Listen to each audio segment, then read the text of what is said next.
morning. I'd like to call this work session of the Southampton Town Board to order on this 18th day of February, 2021. Please rise and join me for the Pledge of Allegiance. Pledge allegiance. Allegiance to the flag of the United States of America and to the republic for which it stands, one nation, under God, indivisible, with liberty and justice for all. Please be seated. I think we're getting better at that. Really? No. All right. Sunday, would you call the roll? Certainly. Supervisor Schneiderman, Here. Councilwoman Lofstad, Here. Councilman Martell, Here. or Councilman Bouvier, Here. and Councilman Schiavone. Here. All right, the gang's all here. Let's get started. The first thing on the agenda is reviewing the draft agenda for the next meeting, but Ryan is here. We got a couple big things to cover before we get started. One is obviously the weather. I'm looking out the window. It is snowing.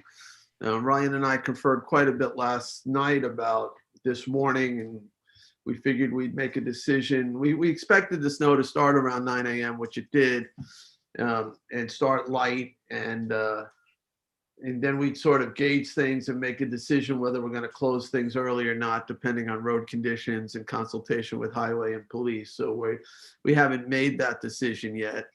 I'm also talking with some of the other supervisors as well. So Ryan, the latest on the storm and then the latest on the pandemic. So the storm, I'm looking at the numbers right now, and we're projected to get somewhere around 6.5 inches in total between today and tomorrow. The snow amounts are still scheduled to really kind of ramp up.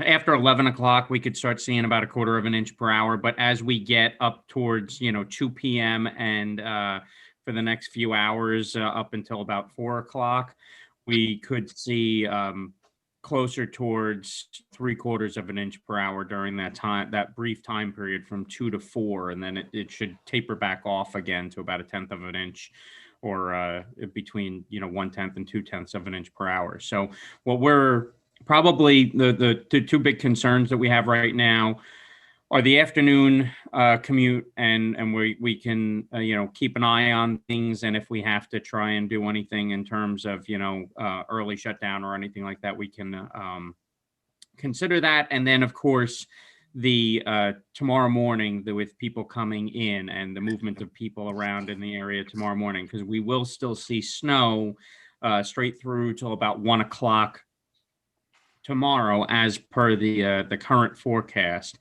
The amounts that we're going to see in the morning tomorrow are going to be small, 1/10 inch, under 2/10 inch per hour at any given point. So it's light snow, but it's still enough to cause, disruptions and slippery surfaces and things like that. So we're just going to, keep an eye on those types of things. We'll be opening up the town EOC today right around noon, 1 o'clock. And we'll continue to monitor the conditions at least until later 9 o'clock this evening to get people through the evening commute times. And then we'll probably be in a little early tomorrow just to keep an eye on things as the morning movement starts. So no decision yet in terms of ending things early today or starting things later tomorrow. Both of those are possibilities though at this point. So, Yeah. We'll make a decision a little bit later when we have a little bit more information. Right now, I think the roads are relatively safe, and it's possible there won't be an early closure today. We'll see. We'll make that decision probably around 1 o'clock, noon or 1, Ryan. Yeah, I think we can probably make that decision closer towards 1 o'clock to see how things are going. If the snow volume actually picks up the way it's supposed to, and we think we're really going to see, 1/4 of an inch per hour right around when we would normally be releasing people, and we have to try and get them out ahead of that for safety purposes, then we can make that decision a little bit later. One of the nice things that we do have going for us, and we said this with the last snowstorm too, is that a decent portion of our staff is still working remotely as a protective action with regards to, COVID. Have a full contingent here, and the schools are closed this week for midwinter recess. So that is another nice thing, that we have a few less moving parts to take into consideration all throughout the town, with, buses on the roads and kids getting released from schools and everything else. So that and everybody else's general capability to be able to do some more remote work will hopefully keep folks off the road and keep safer conditions for us. May I ask a question piggybacking on what Ryan just said? Many of our staff have the capability of working remotely from home. If you are to release them earlier, is the expectation that once they get home, they will continue their workday? No. Okay, I just want to be clear because the question's going to be asked. If we close early, we are closed. Okay, So just asking. that we'll only close early if we make the determination that, the roads are getting dangerous, and getting people out of here 2 hours early will make a significant difference. Other than that, we'll go to the end of the workday today. So right now it's snowing, but it's pretty light and the roads are pretty safe. So really, it's going to depend on, town highway and the job that they do, and this, the salt that's out on the road and its ability to melt the snow that comes down. So, we'll bring all the information together and we'll make that decision. But if we close early, it's town hall will close. Okay. Yeah, we'll keep in touch with highway, and we'll keep monitoring the roadway accident numbers and stuff like that from PD to see what kind of conditions we're dealing with out there. Ryan, what was the salt situation? I don't know if you mentioned that before. We're okay. Okay. We're okay for right now. You're okay. We've got going into this. We have I think the estimates are we have at least 2,000 tons of salt on hand. You should be cutting down on last salt. reports we have from high. Yeah, last Yeah, for your reports that blood we have from the pressure, highway superintendent that we're doing okay. We're doing okay. We got plenty of salt. Just to as far as the salt goes, just so we all have it on the radar, the problem with salt usage is it doesn't take huge snow events for it to pose a problem for us. One of the biggest problems we have with salt, and everybody has, countywide, is high frequency events. Small little snowdrops here and there require, salt and sand to go out onto roadways in different places. And when that happens every other day, the replenishment doesn't get a chance to happen to backfill the salt stockpiles. And so that's the situation that we find ourselves in. And if you look at the forecast for like the next week, we're looking at a situation like that, where we have little tiny bits of snow every couple of days or every other day. And it hurts.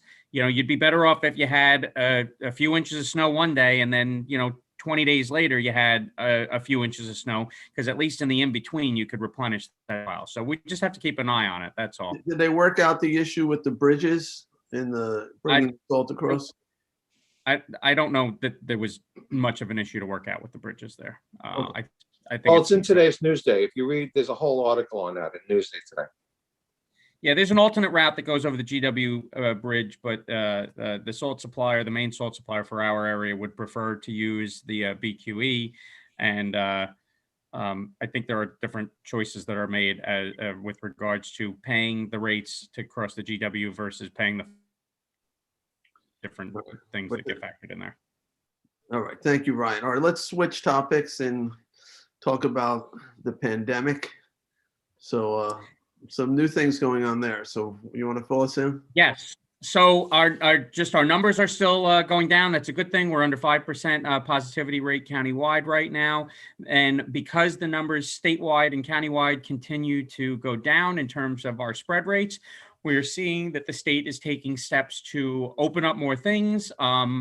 In particular, we had a release that came out last night that indicates that 25% capacity will be allowed for indoor family entertainment centers, places of amusement, and 33% capacity limit at outdoor amusement parks. I've already forwarded this on to the fire marshal's office, parks, and Sunday, because obviously we have conversations about these types of things on a regular basis with regards to special events. And this is favorable changes for people that are interested in conducting special events, although it doesn't necessarily get them, to the capacity where maybe it's worth it. We have to look at that, and we'll be continuing to work with any of those applicants when it comes to that. With regards to the vaccine rollout, it continues to be a challenge for a lot of people. All right, getting appointments is still tough.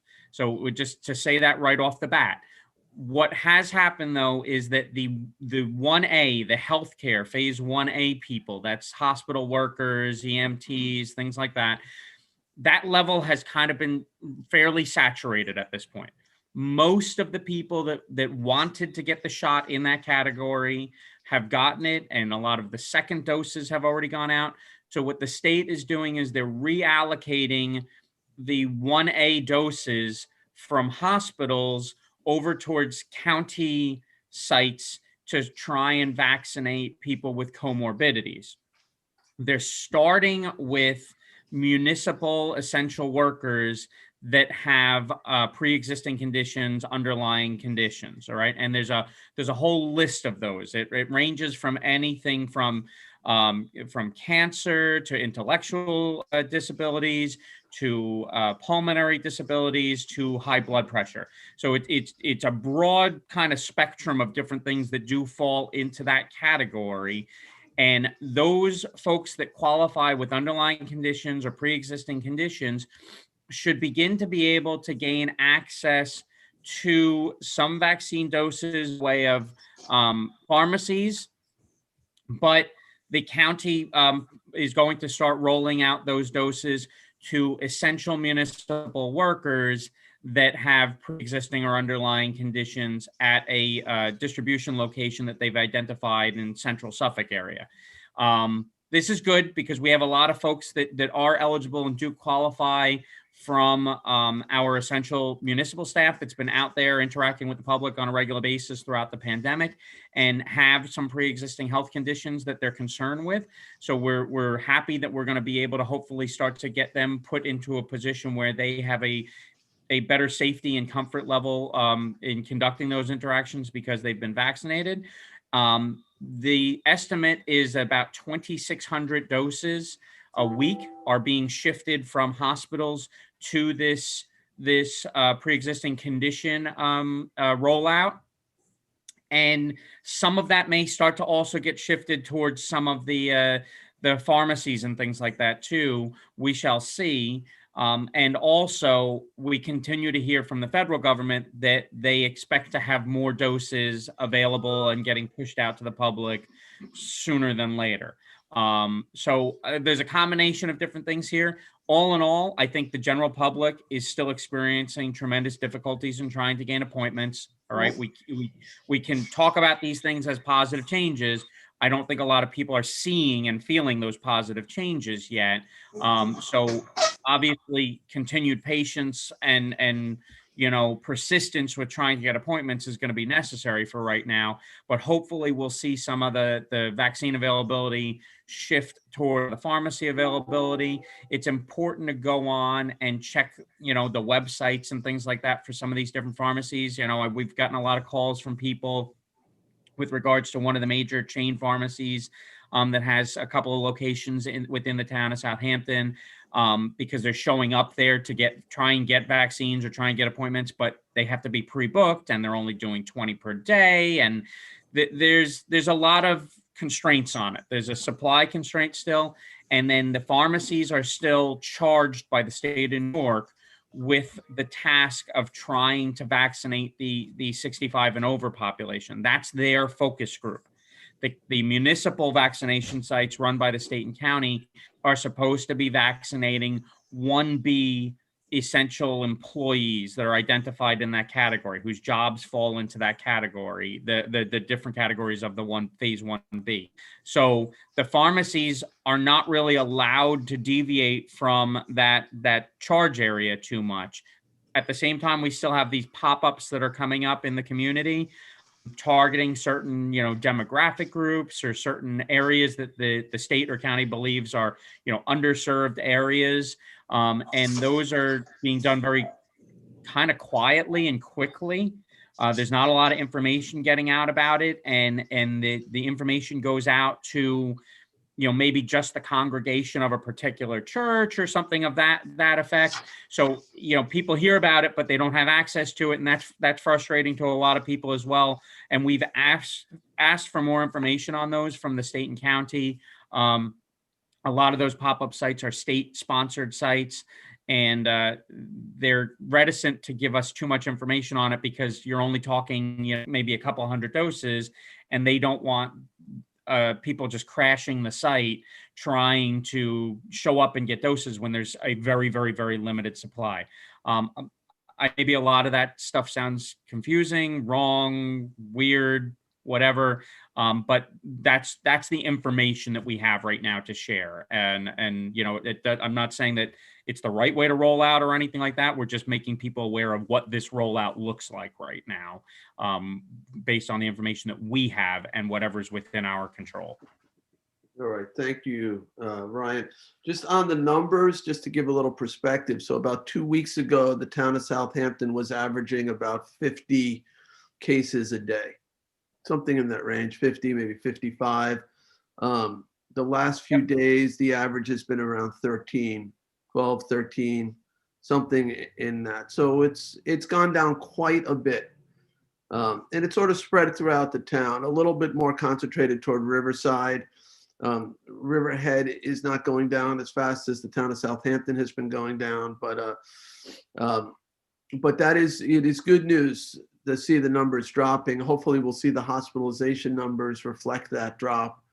And, we're moving in the right direction, certainly. And it'll be nice when we get back to 0 cases, new cases in Southampton. So any questions for Ryan? Yes, Ryan, is the state still administering the COVID-19 response and vaccinations through Northwell? They are still the Northwell. There hasn't been a change, right? Yeah, not to my knowledge. Northwell is still like the regional coordinator for our area. There's different healthcare providers throughout the state that have been tasked with coordinating some of the regional activities. So I know the county in particular is working with Northwell for a lot of the sites that they're running and administering. I think they still are technically charged with overseeing the rollout down here. Okay, thank you. Any other questions for Ryan?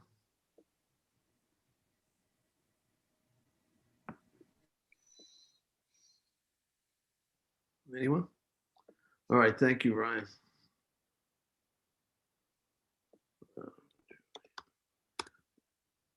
Just give me 1 second here.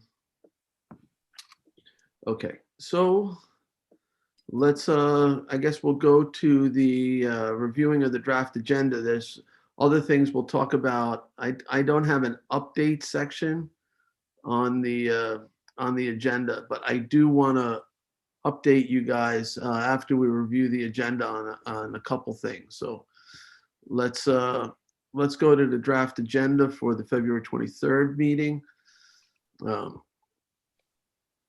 This is going to be a 6 p.m. meeting. We'll do it via Zoom.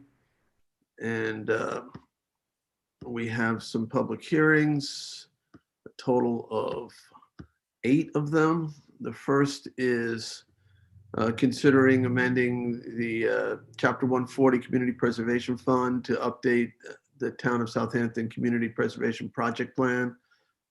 Second one is related, updating the Southampton Management and Stewardship Plan for the CPF. The third one, public hearing as it relates to the Town of Southampton Community Preservation Project Plan 2021. The fourth one is amending Article 4 of Chapter 330 zoning entitled Multifamily Plan Residential Development Districts to eliminate references to PDDs, to continue to allow for Pine Barrens credits and development rights where appropriate, reference special exemption standards for assisted living proposals, reference Chapter 216 for affordable housing requirements, reference the fee schedule and increase required distance from hamlet centers from 500 feet to a quarter mile for large senior developments and from half a mile to 1 mile for all others. The fifth public hearing is considering deleting Town Code Section 330-167B3 in connection with the Zoning Board of Appeals authority to approve a change in non-conforming use and enact Town Code 330-185.1 to have the review conducted by the town board. That's a continuation of the hearing. Number 6 is a public hearing to consider a local law enacting Southampton Town Code Chapter 160 entitled Mining and Land Reclamation. 7 is a public hearing to consider Town Code, amending Town Code Chapter 312, Article 5, Vehicles and Traffic to enact changes in the no parking regulations on Sabonic Inlet Road and Town Point Road. And the final one, number 8, is a public hearing to consider amending Town Code Chapter 312, Article 10, Vehicles and Traffic to enact changes in the parking by permit regulations on Sunset Avenue in Hampton Bays. Okay, and then we get any questions on any of the public hearings? The one about the non-conforming uses, we have a conversation coming up after we review the draft agenda on that one. But any other questions? All right, perfect. So we'll go to town board resolutions. Julie, you've got the first one there. Town Board Resolution ID 35893, co-sponsored with the whole town board, authorized purchases of office supplies and stationery supplies, furniture and equipment from WB Mason Company Incorporated. Town Board Resolution ID 35918, authorize the supervisor to sign 2021 contract with Suffolk County Office for the Aging to receive senior citizen nutrition program funding. 35891 authorizes the purchase of office supply catalog solutions from the Sourcewell with Staples Contract and Commercial LLC. 35607 authorize the purchase of security services from GSA Contract and Eastern Suffolk BOCES contract with Universal Protection Services, Allied Universal Security Services for Southampton Town Hall. 35919 authorizes the supervisor to sign a contract with Park Place Technology, Curvature, Inc. for hardware maintenance for Town Police Department. Town Board Resolution 35924 to award and authorize the supervisor to sign a contract with Level G Associates for professional services related to the planning, procurement, and implementation of a parking management system. 35897 declare item surplus and authorize disposal of BMW motorcycles. I guess we have 3 motorcycles that we're getting rid of. Resolution 35871 to recall and amend Resolution 219-257 embroidered in silkscreen clothing. 25910 resolution authorizing the purchase of one 2021 Ford F-150 XL. 35911 resolution authorizing the purchase of one 2020 Ford Bronco. 35923 resolution rescinding Town Board Resolution 2021-78 for the purchase of a 2021 F-250 and authorize the purchase of 2 2022 Ford F-250 XLs. 35908 resolution authorizing the purchase of 4 2021 Ford Escape SE hybrids. 35922, award and authorize the supervisor to sign a contract with Nelson Pope Engineers Architects et al. For Round Pond Stormwater Mitigation and Wetlands Restoration Project. Town Board Resolution 35869 has to be amended. Sunday, in the third paragraph under bulkhead, The date is wrong. It should be March 4th. 2021 notice to bidders for Bulkhead Road H Commercial Docking Area, Hampton Bays, New York. So there's a couple times, right, where that appears. I think I only caught the one. So this is it's instead of Thursday, March 2nd, it's Thursday, March 4th. Correct. In the specifications are available on, okay, is that the only time it says it? I believe so. Okay, Sunday, you got that? So who's making that change? The town attorneys or Sunday? Sonny, you're on mute. Jim, you're muted. Sorry, and I was saying all these interesting things, Rick. I just wanted to make sure that the information on the packets are also being changed simultaneously for the information that's going to go out to the potential bidders and such. Okay, I'm told that they are. Okay, thank So you. we have the same situation in the next resolution also. Same date change. Okay, So the next one is 35927. Also under rebuild pier at South Bay Avenue, Eastport. The date needs to be changed to March 4th. And that would be 35927, the 2021 notice to bidders for rebuild pier at South Bay Avenue, Eastport, New York.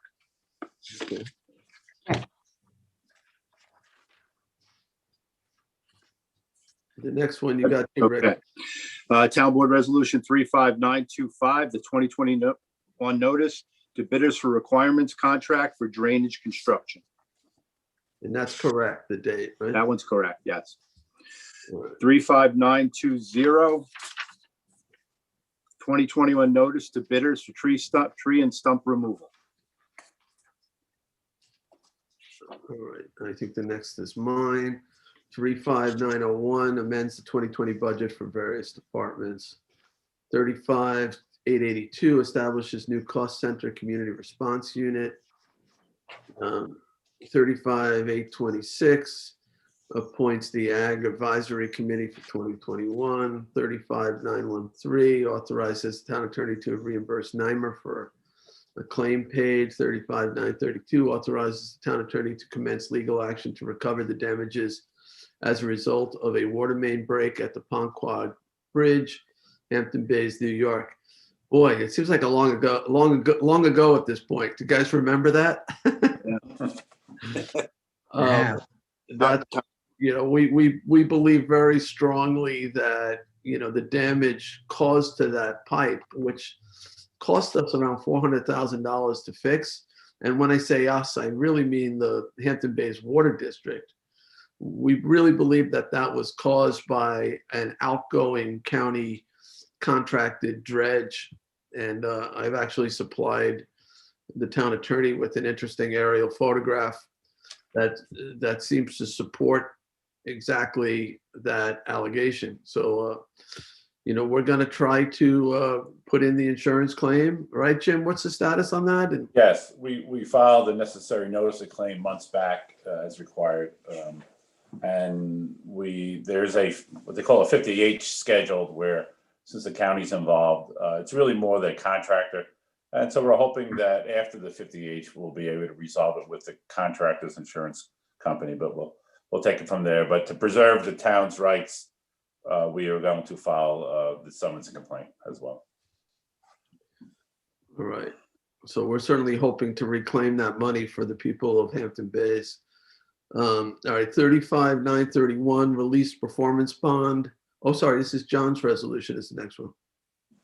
Town Board Resolution ID 35931, release performance bond in connection with the subdivision map of Michael Polacco and Tuckahoe. 35930 accepts retirement of Edmund Florimont, heavy equipment operator, highway department. 35889 accepts resignation of a building inspector and land management. 35848 accepts resignation of an office application specialist in human resources. 35929 retains Brian Lester Esquire as special counsel for 2021. What kind of legal work is he going to be doing for us?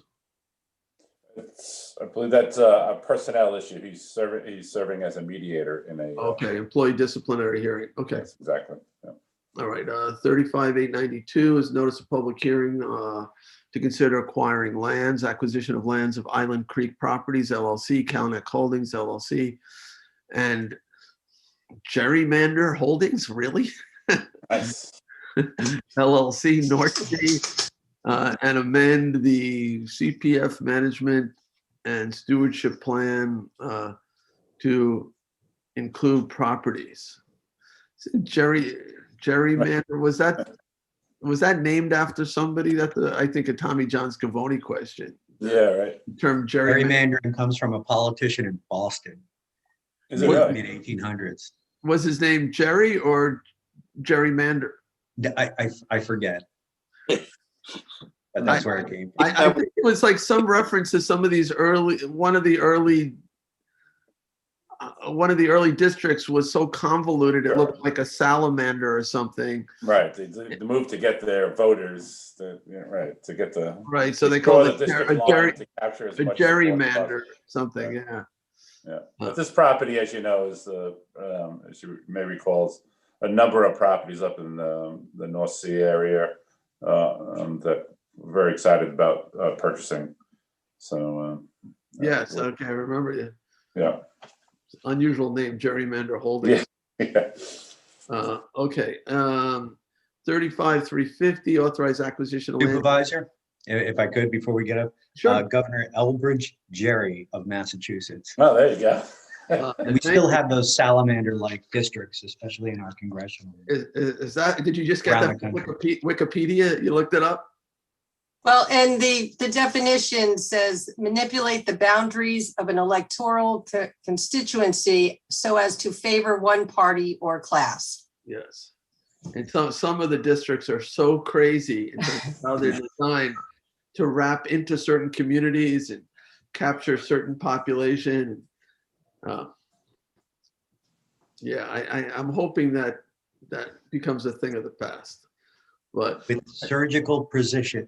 Tommy John, isn't that like New York State? They're in the process of redoing all the districts now. It's like every 10 years, isn't it? Yes, Based on population, right? Yeah. it's based on population. That's a state senate job. All right, so I'm up to, I think, 3535. 35, Okay, authorize acquisition of lands of Heatley, Shinnecock Hills, and amend the CPF management stewardship plan to include those properties. Yeah, I think we had a hearing on that, on the Heatley properties. So that is probably closed. The record is, or will be closed by that point, and we'll be able to vote on that. The next one is John's. Town Board Resolution ID 35887, a road review application for 12 for Dune LLC 0900-160.00-00.003.000. Situated. Back to this, huh? You like that? What's the Water point main of is that? accepted. Town Board Resolution 35888, road review application for 1201 Noyak Road. I think there's a misspelling there. Road LLC 0900-402.00-03.00-051.000, situate at North Sea is accepted. All right. Town Board Resolution 35886, road review application for Joseph Vella, 0900-059.00-02.00-010.000, situated North Sea is accepted. I think that is the last, and I don't know. Jim, there's no reason to have the tax map in the title of the bill. I think, Right. Just- Or if you want to. I like reading. Want to drop out the zeros, if you look at it, it's just 959,210 is. Right. Yes. I think road review application for Joseph Vella is fine, situated in North Sea, and the body will contain the text, the tax map number. Mhm. Yeah, don't take away my fun, please. Just just dismiss the zeros from your mind and just go 900. You know. Getting rid of the zero? Yeah, well, yeah, because then like, Oxymoron. say it's just 900, 42, it's 942, 351. That's, Zero zeros, all right. yeah, you can knock out the extra zeros if you want. That's an oxymoron, no zeros. What zero? Yeah. All right, so are there any add-ons? Are we done with the reviewing? Not the that I have. All right, then anybody have any issues besides the few that Rick pointed out? With the- One that John pointed out, which was a spelling error. Oh, and spelling error. Yes, too. I've got that. Thank So let's approve it then. We'll send it to Sunday to publish. Everybody good with that? Yes. Okay, I'm on my way. Okay. See you later. Have a great day. All Good right. luck, son. Get easy, Drive son. safely. You too. All right, so we're only 10 minutes behind schedule here. So let's see if we've got everybody we need for this next piece of the conversation. So I'm looking for Jim is here and Janice and Katie. I see. There they are. All right, so thank you for, we're going to have a conversation in this work session regarding the bill I've proposed. I'll give a little background and then we'll open it up. And I know Janice has got some hot off the presses recommendations from the planning board to discuss with us. So, this has to do with the zoning board's ability within the code of the town of Southampton to take a non-conforming use, a use that would not be allowed in zoning, but is existing on a property. For instance, like a gas station in a residential neighborhood, it might be zoned residential, but you have a commercial use there. As long as they keep operating it, there's no amortization. It just basically stays, goes on grandfathered. There's a provision in the code that allows the zoning board to change to a different non-conforming use if the zoning board determines it's beneficial, it's better for the community.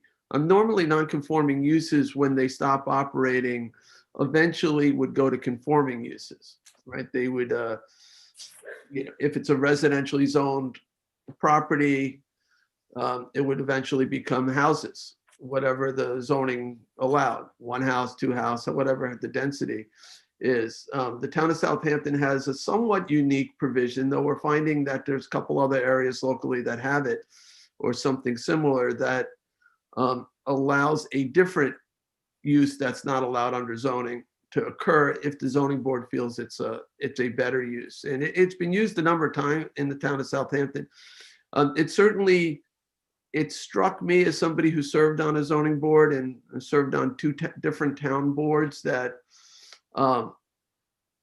it in many ways functioned like the PDD, which is something that the town board got rid of, in that it was open-ended and that there was really no standards there. A developer could choose sort of anything that they wanted to. It didn't have to pick anything that existed in the code. And they didn't have to conform to any densities or anything like that.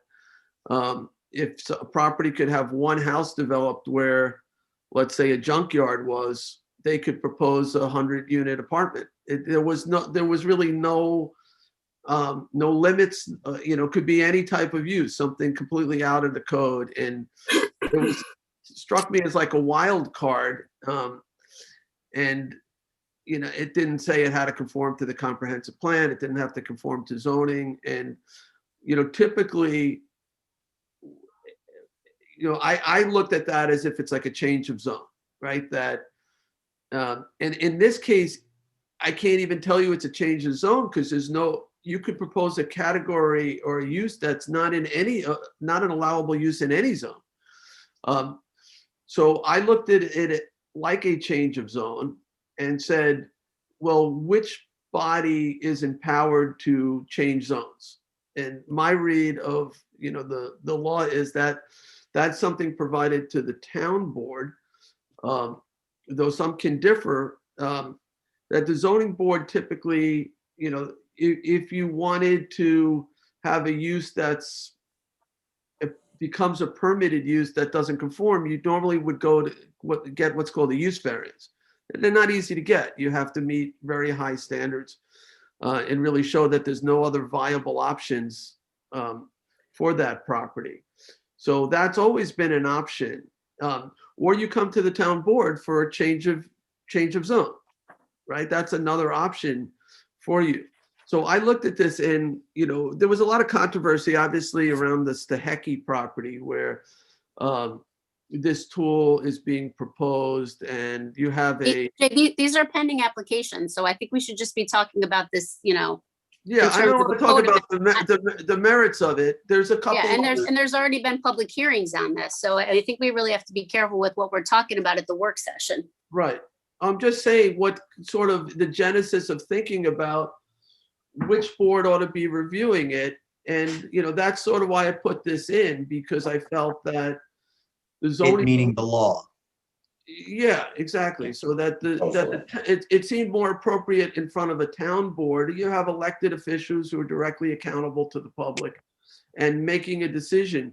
I could have instead proposed just getting rid of it entirely, but I felt it had some merit. And I just felt that the board that should be reviewing it is the town board. And that's why I put this through. And then we held a public hearing on it too now.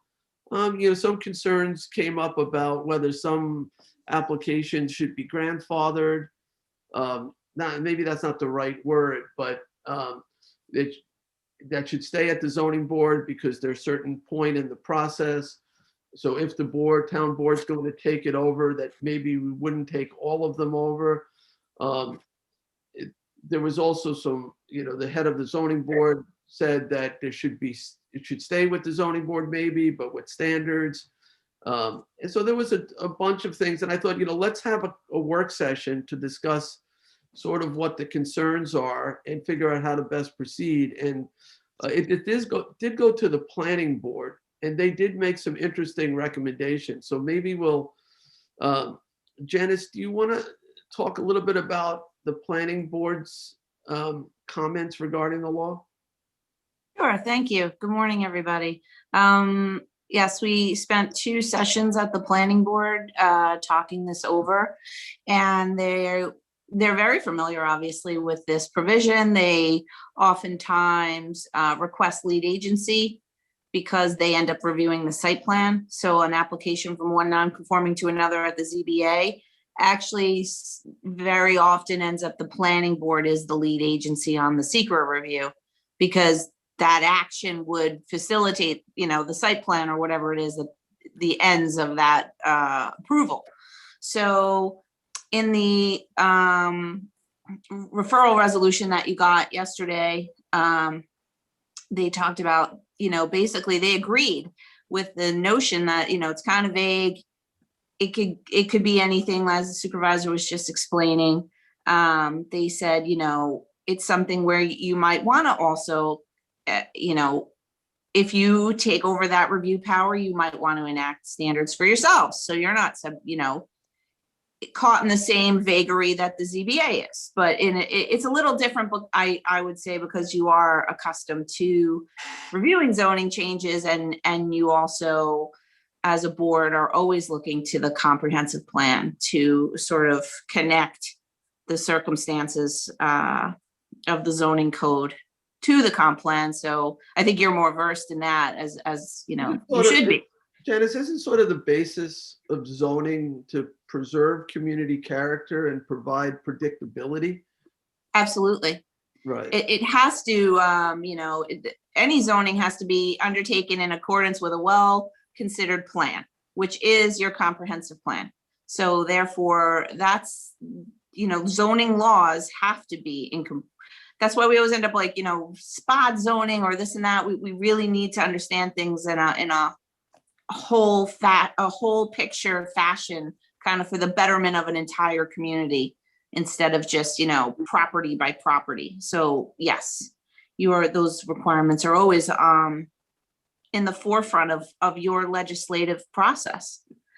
And so they were saying, the second bullet of their referral says, you might want to add some standards even for yourself, for reviewing this. Then they talked about, well, like, is this something where you're, they didn't want to waste your time? Is it something where there's still a role for the ZBA? Maybe if it's a similar use category and it's not something totally 180 degrees different, maybe it's something that could or should stay with the ZBA just as a matter of course. It's a more routine application.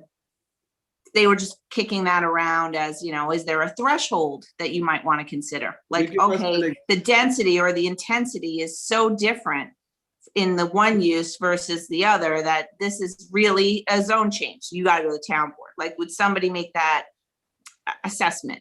Can you give us? an Janice, that was a question on the planning board. Who would make that decision as to what application would fit into that category as to one that would go before the town board? Or Well, the ZBA would, I guess. Yeah, they would make that. I mean, you would have to, I guess, put something in the code then in their realm and say, okay, you could review up to X and anything beyond X is us and anything below it is you. You could make those distinctions if you wanted to. So they were saying, is there a threshold in terms of parity, one use to another in the same category, like retail to something along those lines? Or that really wouldn't be one that, it is, I guess, it's really going from one non-conforming use, and it usually is a whole other category. It's never really retail or retail or something like that. It's very rare that happens. Right, the whole goal is to eliminate the noxious use essentially, right? So you're looking. So a case like, let's say you were going from one type of camp to another type of camp, that might be very similar and stay at the zoning board. I don't even think you would need a one non-conforming to another in that case, because if it runs with the land, it would stay the same, you'd be in the same use category. I'm not sure.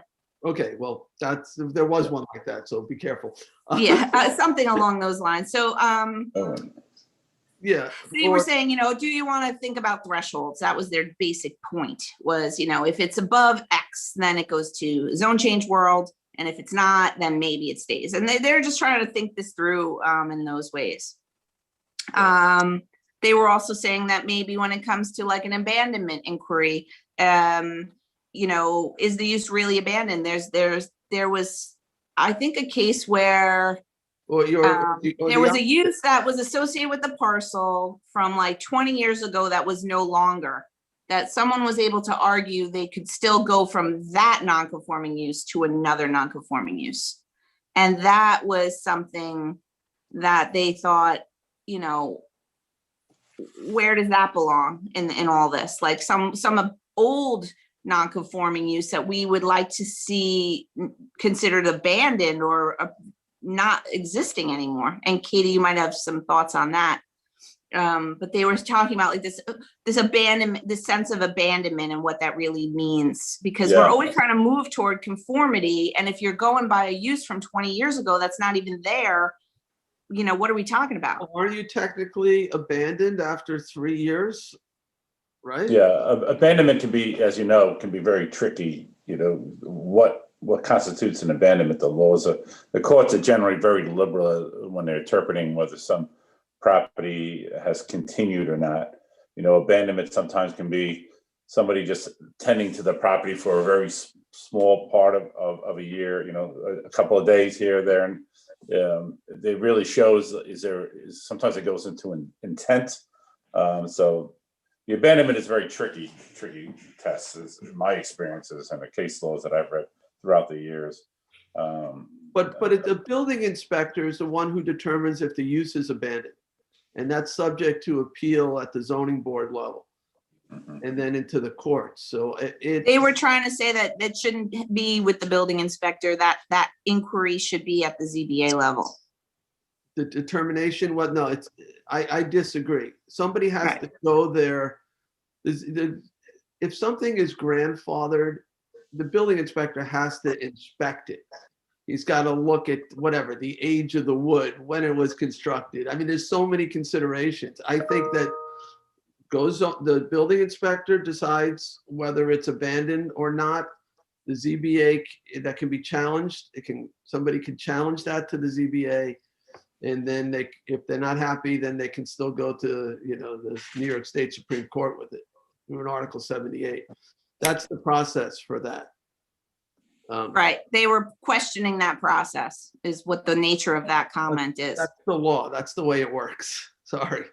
They can question, it, but that's the building inspector's job. Yes, but I do believe that other places may do it a little differently where someone does have to go for abandonment. I think Brookhaven does through the ZBA also, like for commercial uses anyway. They go to the ZBA. Somebody has to determine, I would think, whether it's an adverse use. Yeah.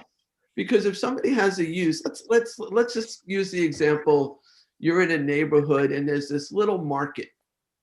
Maybe it's a little farmer's market or something like that, or a little general store in a neighborhood. It's zoned residential, but everybody loves it, right? And this idea is that, you're now going to convert it from one non-conforming use to another, maybe a restaurant or something like that. It might be better to rezone that property as like a neighborhood market and it not be a non-conforming use. Is that consideration? Does that come into play? I mean, Well, you're the legislators, so you could absolutely do that if you want. If it was coming to you and you said this is more fit as this, and you're doing an elect to consider process, you could say, we're not considering this. We'd rather consider that. We did it Right, with or the Marina. applicant, We did it with, we're in the middle of doing that right now.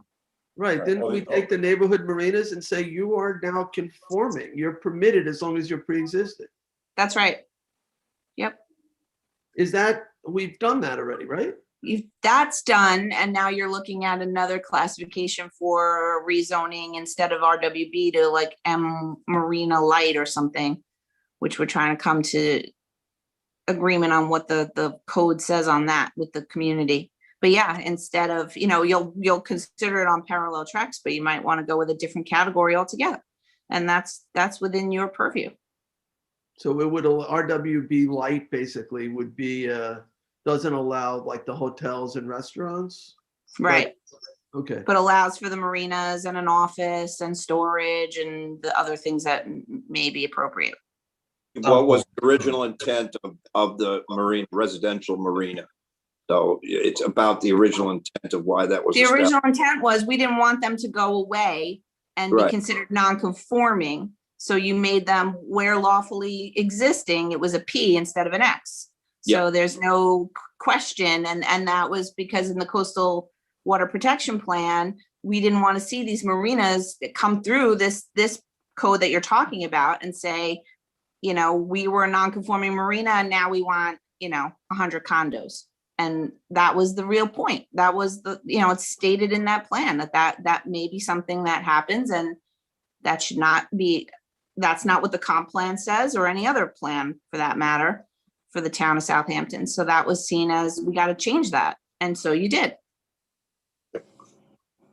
So just moving right along on the next bullet was that this requires a little bit of conversation, but this is what we're still talking about, which is in a non-conforming realm, if you want to expand your non-conforming use, you can only expand it up to 50%. So how does one make an argument, one non-conforming use to another, and they don't really capture like, well, I'm only really allowed this non-conformity plus maybe a 50% expansion, but I'm asking for this up here. So the difference there was what the planning board's talking about in terms of how do you make that justification, even to the town board, going from one non-conforming use to another. That should be part of the conversation. And that's what that second to last bullet is about. And would be guided by those thresholds, correct, Janice? Right. They're saying that needs to, you want to revisit that and look at that and know about that as you deliberate on this, to understand that it's not just one non-conforming use to another. It's that initial non-conforming use is not conforming and only has expansion potential of up to 50% of whatever it is. So how does that then justify 300 condos or whatever? You know what I mean? Like that initial use would only be expanded by so much in the first place. Well, what if what if it's apples to apples? Like you have a junkyard that wants to be a shopping center. Right, that's what I'm saying. They're saying like you need to look at what the yield, you might say, well, the non-conforming use is actually better. It's actually less harmful than the thing you're proposing, right? Like that's what their point was. Like the So it's all non-conforming changed use zones. isn't really bothering anybody, where the new Well- use is something everybody has a lot of consternation about. Well, Right, then but- it would be denied. I mean, even under the current town code, it would be denied. Well, the zoning board would make a determination, right, Katie? Correct. Yeah, Whether- that it's not beneficial, that it's not beneficial to the neighborhood.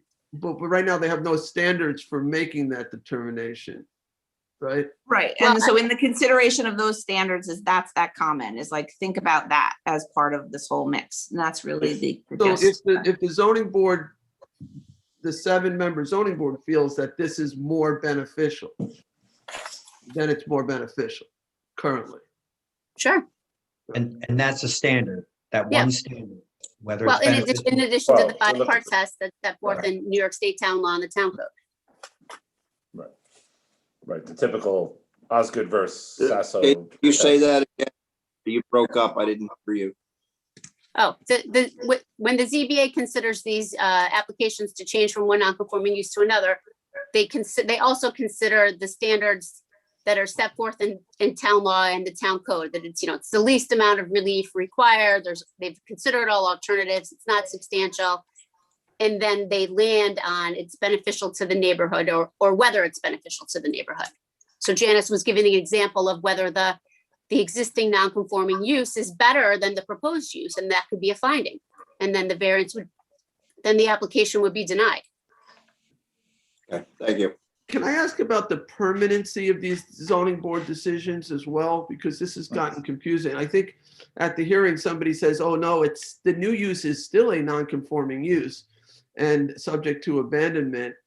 I just remember a time in my office where somebody brought one of these decisions to me, and it was maybe 15 years ago, where the zoning board had allowed for a different use, but the applicant never constructed it. And now they're claiming they can still do it because the zoning board made this decision to allow it. In this case, it was like a CVS type of use, a pharmacy use. But they never built the pharmacy. And now they're saying we can still build that pharmacy based on that zoning board decision from 15 years ago or something like that. No, So no, I mean, zoning board decisions expire if you don't perfect them essentially within a certain amount of period of time. If it's in other situation where they built something and then they've received a certificate of occupancy, then yes, that certificate of occupancy would be as strong as any other certificate of occupancy. But if they haven't done anything, But again, even if they have a certificate of occupancy for a non-conforming use, if they don't well, right, use the non-conforming use, then it's been abandoned. I Right, can't well, speak to that's- Jay's hypothetical. I don't know that situation, but when you Which- change from one non-conforming use to another, the use remains non-conforming. so yeah, they, this was a nightclub that the ZBA said could be a drugstore, like a CVS type of drugstore. I won't get into the name of it. And they still believe that they can have that use.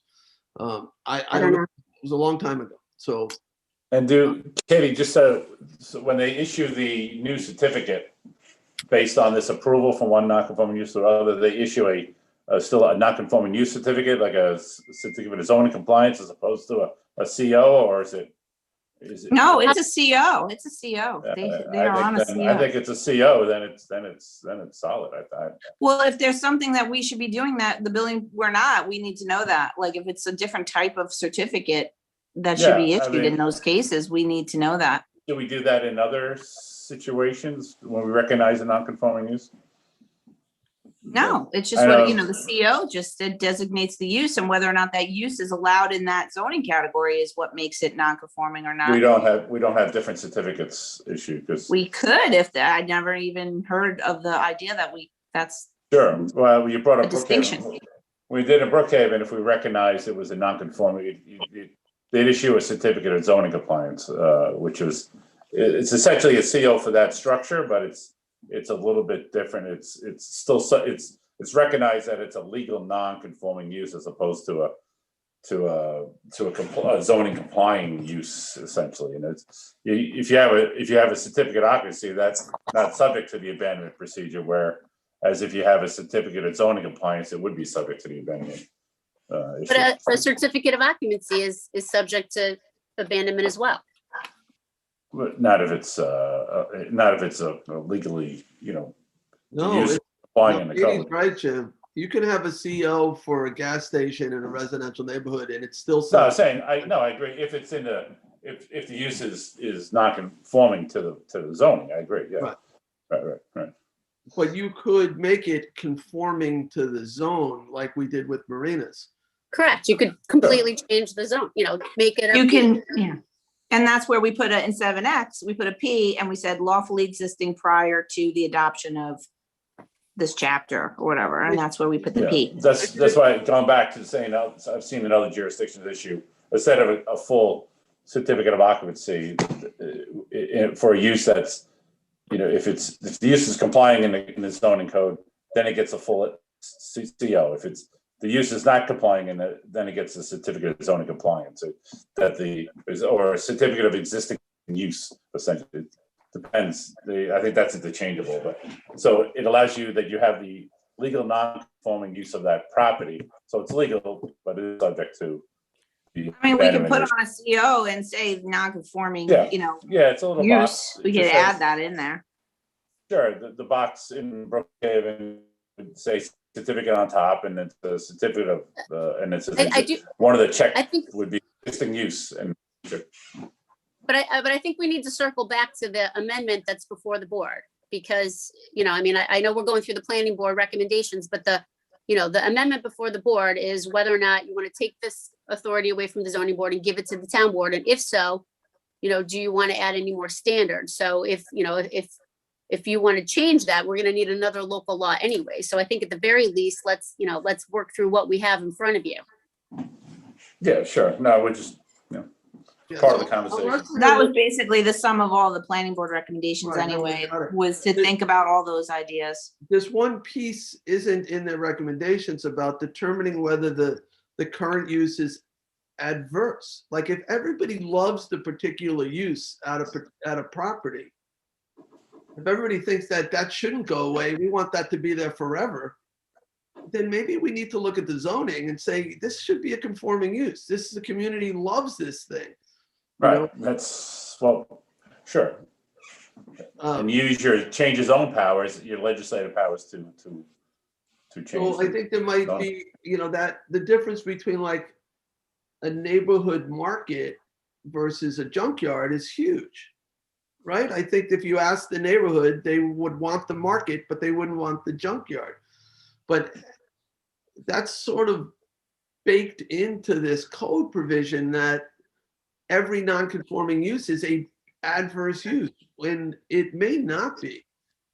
I think there's probably a lot of things in the community that we love that are non-conforming uses. If it comes to the town board, we could actually consider creating a zone change rather than a non-conform, for lack of a better word, variance. You don't give variances, but if this were to come to us, we could actually change the zone instead of doing one non-conforming use to another, because we feel it's beneficial to the community. Absolutely. I would recommend doing that kind of work up front in Hamlet updates so that we kind of have a sense of that in the comp plan, so that you have that underpinning also. I have a couple of questions. Katie, how does the ZBA have any criteria of measuring use? We talked about 50% increase in use. That seems I don't know, subjective to me. If you have I don't know, waste, compost, whatever, what one use and then they're proposing another use, it's hard to measure a 50% increase in any kind of use. Is that fair to say? Well, no, the 50% use, the 50% expansion is in the code, and it has to do, it's not when you're changing a use. It's when you have a non-conforming use. You know, it's easiest to apply to when you have a non-conforming use that's really in a structure, you know, so you have a landscaping business, but the business itself is housed in a structure and you want to expand it and you come to the ZBA to expand it 50%, and then it's easy because the Of the area. ZBA calculates, you know, they calculate the square footage of the structure. You're absolutely right. When the non-conforming use is an outside use, when it has to do with, you know, we've seen some with like outdoor storage of, you know, I don't know, monuments or, you know, Both. I can't think, you know, then the Right. ZBA really, they kind of try to do historically how many, you know, how many acres have been designated to that. And that's much more difficult. And But for could the- that parcel or the owners of that parcel then come back in 4, 5, 10, 12 years and ask for another 50% increase? No. No. And what the One, you zoning, get one bite of the apple currently and, yeah, okay. and the ZBA tracks it, you know, so even when you have, you know, the town of Southampton considers two dwellings in non-conforming use. So they track the expansions on those 2 dwellings. Mhm. So the area is easy. We could, you know, that's mathematical. But measuring use is something entirely different. Yep. And I only remember, I've been sitting with the board for like 17 or 16 years, or no, 10 years. I only remember like 1 or 2 outside ones. And I actually think the planning board helped us because they were looking at aerials and they were looking to see how much area had been cleared and disturbed, and we did it based on that. Some of the examples that were given in some of our public testimony, I found to be interesting. Yeah. Knowing the history. Can I just add in, Tommy John, in East Hampton, if you have a non-conforming use, they allow 0 expansion. We allow up to 50%. So if you have a restaurant in a residential zone, let's say it's 10,000 square foot restaurant, you could go to 15,000 square foot. That's a big restaurant. But you know what I mean? You could go 50%. In East Hampton, you can't do anything. And that was always an issue if somebody had to comply with the health department. They needed to put like an outdoor freezer, you know, and they couldn't. It was a real problem. I actually like that we have some ability to expand the non-conforming uses, limited, but some. It allows them to function a little bit better. So Katie, I had a question relative to the ZBA and the determination of what's beneficial and what's not. It seems to me to be a very subjective word. And I'm trying to understand if you have definitions that are specific to the ZBA to determine that, or is that left up to the individual ZBA board members as their own definition of beneficial? And that's creates sometimes some of the problems that we might be talking about. Well, no, there's nothing in the code that defines beneficial. I think they do it based on testimony, environmental findings, character of the neighborhood, input from the neighborhood. They do it based on, Okay. Do they go with the comp plan recommendations? I guess the planning board would tell them the comp plan recommendations in a referral, right? I mean, there's no way to go with the comp plan recommendations because these are non-conforming uses, so they're not consistent with the comp plan. Right, Not but- necessarily. The comp plan may say we love marinas, or a comp plan may say, Well, what about the new use, Katie? It's still a non-conforming use, but is it more in line with the comprehensive plan, or they're not making that determination? I think it depends, it depends on where these non-conforming uses are being located. And, there's been a lot of them. So it depends. It depends. But I would say, typically, I don't believe that, the comp plan may say that, they love marinas, but if the marina is, located in the middle of an area where the neighbors don't want a marina, it's really not going to matter. It's what is how functioning and how noxious is the pre-existing use is really what the ZBA is looking at. So I have a couple questions. My first observation is, it seems to me that whoever goes forward with making these determinations, whether it's the town board or the ZBA, it's that vagueness and subjectivity that's causing all the problems. So one of my questions is, in the public hearing we had, somebody had stated, I think it was one of the public, that's, or maybe not, I'm not sure, that state law says that the town board has oversight over these type of change of zone projects. Does anybody else remember somebody saying that? Well, they're clearly right. If it's a change of zone, it's Okay, clearly okay, I just legislative. wanted to make sure that I was remembering. So my question is, if we change it, does that mean that prior ZBA board decisions are null and void? No, because this is not technically a change of zone. If there's one option, you could just eliminate it entirely and just handle these through the change of zone process moving forward. That's one thing, but that is a question as to what the powers are from the zoning board. I think it's relatively, like I mentioned before, I think it's a relatively unique power, but it's not necessarily beyond the powers of the ZBA. If you look at 267 of the town law, traditional powers of the ZBA are granting area variances, use variances, but it does give the zoning board some powers. They, under their authority to review the determinations of the building inspector or other officials, you could argue that this is one of the powers they have. But it's up to this board to continue that power if you so choose. I brought this up at that meeting. I brought this up immediately when that person said that this was a state power. And zoning is a power granted by New York State for the town board. Now, moving from one non-conforming to another is not something that is stated in New York State law as a power in one board or the other. Is that correct, Counselor Jim?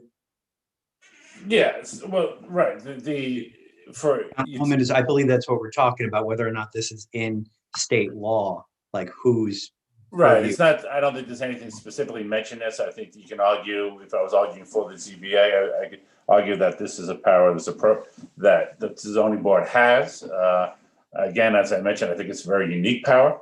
And again, if the town board could decide that you want to take this, but take it in more of the form of the traditional form of granting a change of zone, if you felt that the proposed use was better than what the existing use is, and you could, and in some ways that's certainly a cleaner way of doing things.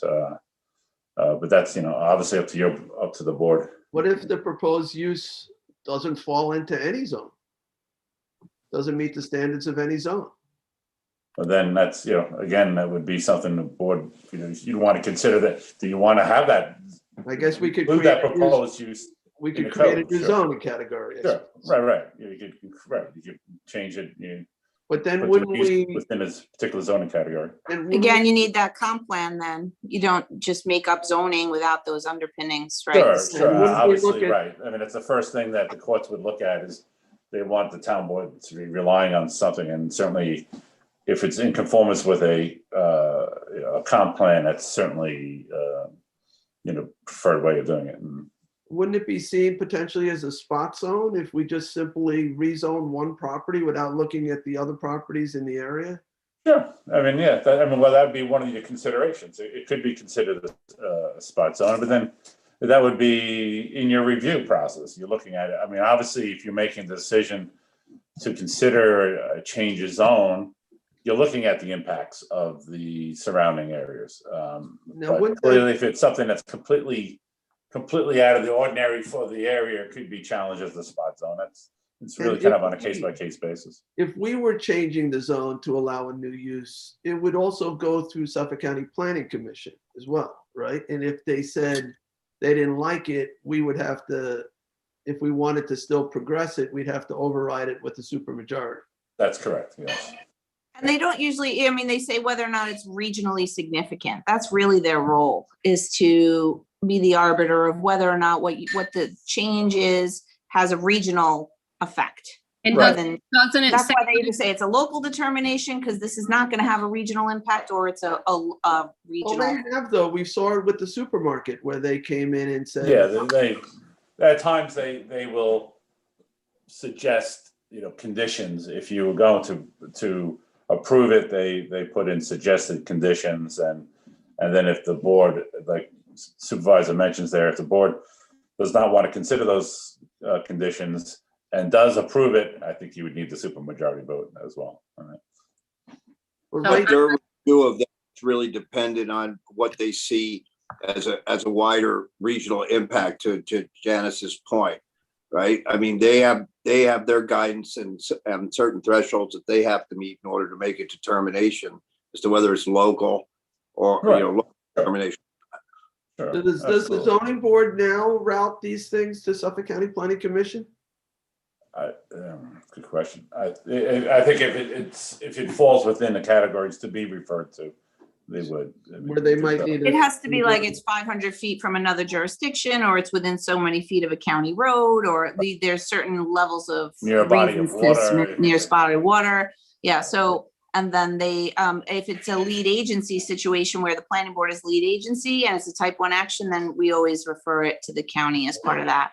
But the planning commission reviews all zoning changes, so it's not being construed as a zoning change then. Not before the That's zoning. correct. No, No, yeah, it's clearly not a zoning change, right? Even though you can go, let's use the junkyard to shopping center, Right. it certainly feels like a zoning change. Sure, again, and this is the kind of what we're saying, it is a unique power. I frankly had not seen this power before with the zoning board, but It's not as comprehensive as a zone change. It's a specific use. sure. It's as I said, it shows up in, it was mentioned, it shows up in the Sag Harbor Village Code. I'm not sure what other municipalities have it. But it's also unique to the municipality or to that application, right? So the impact is not that if you make a change from one non-conforming use to the other, that necessarily applies anywhere else. So it's No, of course. absolutely Right. local. It's very particular to that site. And Right. I can understand when I first saw it, I looked at it, I can see that being a useful tool to have a fairly quick resolution of a noxious use, something that the neighborhood, like you said, a junkyard or, an old nightclub that was having people there till 5 o'clock in the morning, something like that. That kind of use, I could see where this could be a handy, a good tool. Whether it should stay in the zoning board or with the That's town it, board yes. or someplace else, that's up to you. Yeah, I think it's a useful tool too. I still think that maybe, the town board is the proper board to review that, but, I think there's a lot of subjectivity there, though, and in Sure. the determination. If you're using the word beneficial, I'll come back to that again. Yeah. Yeah. How do you make that determination? Yeah. Well, Particularly long-term Katie, right, like Katie mentioned also, though, it is subject also to the 5-part test that's, came out of the Osgood versus Sasso Court of Appeals decision that then it was put in the state legislature and when they changed the provisions of 267 of the town law. So those tests that the zoning board would use for any type of area variance is still something they consider. So Yeah, and even balancing that's, test. even that test in New York State town law talks about the benefit to the applicant. I mean, Right. there's a way to substantiate what a board finds beneficial. Whether or not you want to give more criteria is fine, but beneficial, there's ways to substantiate what is beneficial. Right. Yeah. Can somebody send me what was it, town law 267 with Sure. the, Yeah, well, I can definitely send that to you, Julie. And the test and the points from that 267 are contained within our code. Yeah, that's the section that I sent you, Julie, the 33166. you sent me this already? Those 5-point I- tests is right, that 5-point test is almost, I believe, almost identical as to what's written in 267. But I think it's worthwhile. We'll show you. I can send you the full text of 267 as well. It's Okay, and I did have one other question before I'll give my time to somebody else who may have questions. I had asked, is there some sort of list of all the pre-existing non-conforming properties? I was told there wasn't.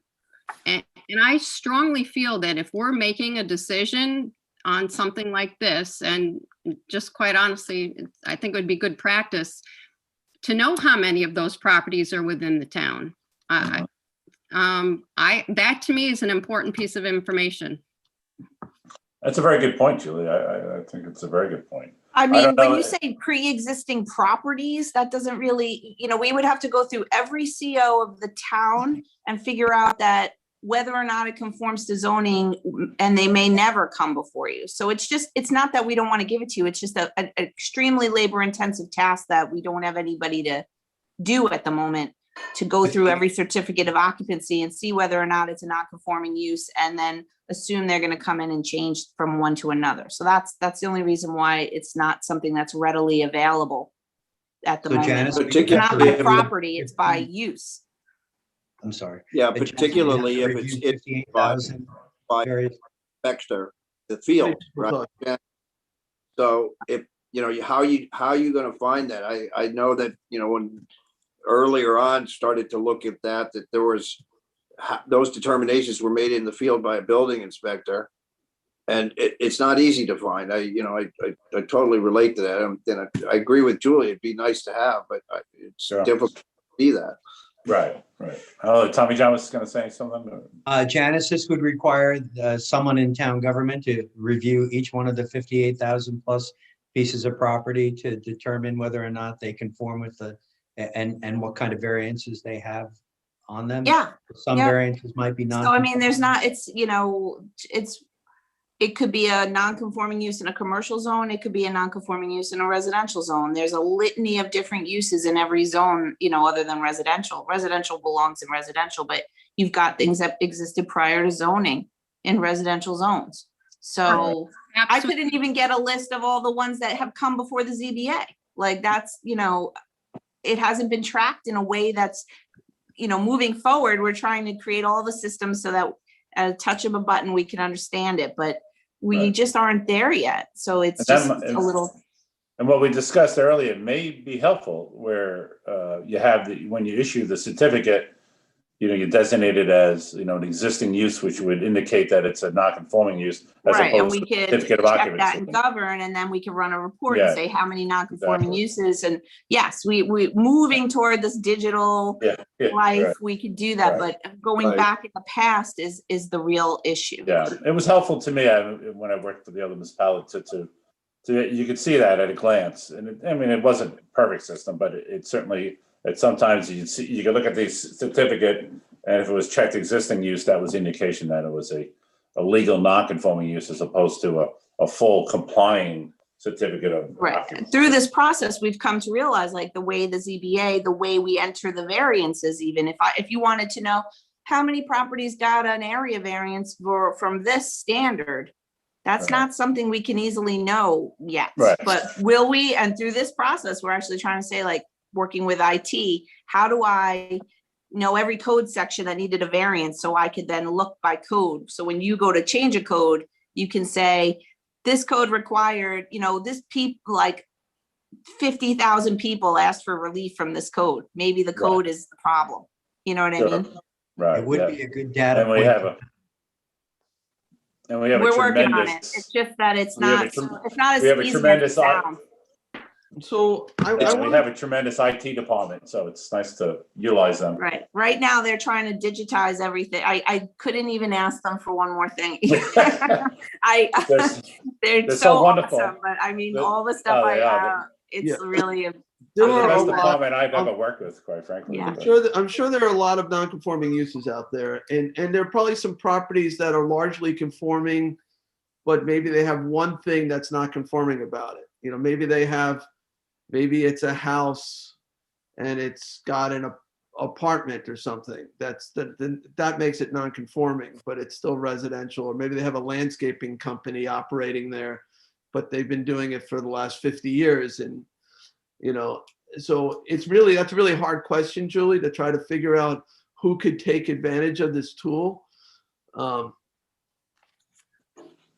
When we had the PDTs, anybody could take advantage of a PDD, right? Anyone could come to us and propose a brand new use, and we'd have to make that subjective decision whether, you know, the benefits were better, you know, were commensurate, the benefits to the community. This is sort of a special power that's only reserved for non-conforming uses. So not everybody gets to take advantage of it. And it would be good to kind of quantify and how many of these are there, but there are a lot out there.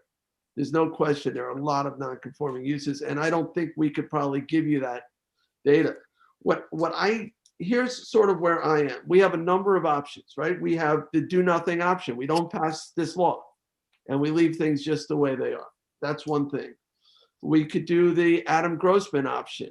And by the way, we're still in public hearing. The Adam Grossman is saying, leave it with the ZBA, but give us standards. We could say, you can do this if you meet these standards. You have to make a determination that you meet all these standards. That does give, let's say, a neighbor that might be opposed to it a sort of a leg up in court. If they didn't actually meet the standards, they could file an Article 78 and say, they didn't meet the standards. You shouldn't have done it. You're only supposed to get this if you do A, B, C, and D. You did A, B, and C, but not D. You shouldn't have got it. So that's a possibility. We could do what my law suggests and take the entire power as is and move it to the town board. Another option would be to take the power, move it to the town board, and put standards in for us to consider. And then the last thing for us to look at is this issue of exemptions. If we're going to leave it at the zoning board with new standards, or if we're going to move it to the town board with or without standards, do we take any of the ones that are in the process and say, you're playing by the old rules, not the new rules? And that's another determination for the town board to make. So I guess we really can't make a final determination because we're still in public hearing, but does anybody want to weigh in on the direction that they're leaning? Okay, I'll start if I could. I'm still on the fence. Okay, I still want to keep it with the zoning board of appeals. I know we do fear the extremes, you know, a neighborhood that has just had it with the junkyard and they propose an amusement park and they're just happy to have anything else, you know, is a big fear of mine. And then, you know, the zoning board of appeals having the power to just make a determination on what's good for the community could make a big mistake. That said, I think whether we take it or they keep it, we need stricter standards. If they do keep it, my one suggestion would be that the town board does have an opportunity to weigh in early in the process to see what the proposal is, and that we make a decision that we give to the zoning board as to what matches the comprehensive plan and what our suggestions would be, and hope that they weigh that heavily and take it from there. Tommy John, what's your thoughts here? Many. I served on the zoning board, and it's a good board. They do really fantastic work, and Chairman Grossman does a fine job. Some of the examples that were brought up in public hearing, I thought were interesting. You know, the nightclub example. You know, I know the history of that, and I know that there was significant opposition to what that eventually became. And I'm not casting judgment one way or the other, but it wasn't so clean cut as perhaps it was presented to us. It was once a restaurant and a catering hall as well. And then I suppose it became a nightclub at some point. I also thought the mom and pops in Sag Harbor was an interesting evaluation on this particular code. I like the idea of increasing the standards. You know, what is a beneficial character or an improvement in character of the neighborhood? There could be some language there. For me, this is a change of zone, and it does have significant impact. And I believe that this board is closer to the people, and we would arguably be more responsive and responsible to the neighboring area. So I like the idea of moving this from the zoning board to the town board with proper public hearings and everything that goes with it.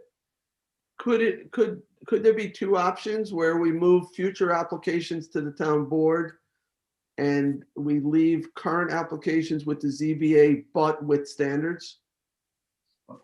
Is that For me, I wonder who would make that determination of which application stays where. I think it's cleaner to just move it over to the town board. Those are my thoughts. John, what's your thoughts? I'm still thinking about this. There's good and bad on both sides. I tend to lean towards keeping it, or putting it to the town board, but I'm very concerned about future boards and future impacts and the definitions of beneficial, which is, I think, a very subjective term. I think it needs to be constrained in some way for future boards to be able to refer to and act on. That's where I'm at right now, but I'm also cognizant that we're in work session. Julie, what's your thoughts? I agree. I think everybody agrees that about the vagueness. And I know Katie, Paul just resent me what you sent me before. I'm going to go over that about the 5-part questions. But that does concern me, the vagueness. Also, as for grandfathering projects that are already in the pike, to remain kind of consistent, in my opinion, then that would mean that as to follow along the PDD, that whatever's in the pike gets grandfathered. Also, I'm leaning toward keeping it with the ZBA, but we definitely need these less vague standards because, again, I think that it becomes more of a political football. But I still don't feel like I have all the facts. So I'm keeping an open mind and still, I got all this paperwork here that I look through and trying to figure out what's what. So I'm going to look over the 5-part thingy again and continue to think on it. Okay, and I do have a question for Katie before we end. The timing on the applications before the zoning board. I remember applications that were on for public hearing and then pulled. Is there a timing aspect to applications for when they go before the zoning board currently? What do you mean on for? Well, if an application comes in, do they have a year, or can they just kind of keep holding the application over indefinitely? No, specifically for these applications, these changes from non-conforming to non-conforming, these often take a long time because we do, like Janice said, we do have to do SECRA, we have to coordinate with the planning board. The bigger projects, they just take a while to do the SECRA. But no, we don't really have a deadline. For smaller applications, we just adopted some policies to move them along more quickly. So that an applicant can't drag their feet, but for these specifically, these take a long time. And I remember there were some applications that were before the zoning board, before I got there, they were coming to us and then they were pulled and it was decided after I left. Now I was on for, I don't know, 3 or 4 years. But I mean, that seemed to be a very large window, but that's kind of a detailed question that we should consider when we're considering this as well. Yeah, just, like I said, the bigger applications do take, sometimes they can take 2 years. The ZBA will have a preliminary hearing and then we'll say, go work with the planning board for your environmental findings and then come back. So Right. I'm going to have the last word here, and then we'll move on. As I said before, zoning's purpose is to preserve community character and to provide predictability. If you live next door to an adverse use and, you have no idea under this provision what it could become. It's a non-conforming use. There's no predictability whatsoever, whether it's an amusement park or bowling alley, whatever, whatever somebody decides they want to make it, and whatever the impacts might be. I think that it's, to me, zoning, it is a change of zone, and it belongs at the town board because that's what we're supposed to weigh all those things. So, and then I see that a really adverse use, somebody could sort of say, look, the only way I'm going to get rid of this thing is if you give me a 100-unit apartment building. I know I can only build one house here, but I'm going to keep doing it. And that's, there ought to be some kind of guidance, there ought to be some kind of standards. If you know you can only build one house, you bought this property with this adverse use on it, and you have the, that right under zoning to build a house, but you want to get 100 units and make 100 times what you normally would make. Like, to me, there's got to be some relative proportion. I mean, I have no problem with somebody making a buck, but there's got to be a limit. And right now there's like no standard. So, I could go the route of saying, leave it at the zoning board, but let's put in some real clear standards so that it's not entirely open-ended.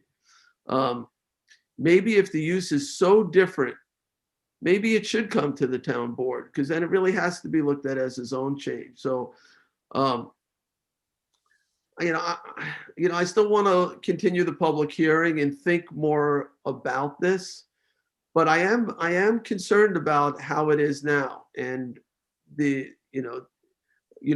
zoning board, we have great members, as Tommy John said, they do a great job, but they should be given some standards on it. If they're going to have a power like this, there's got to be some guidance so that, the new use,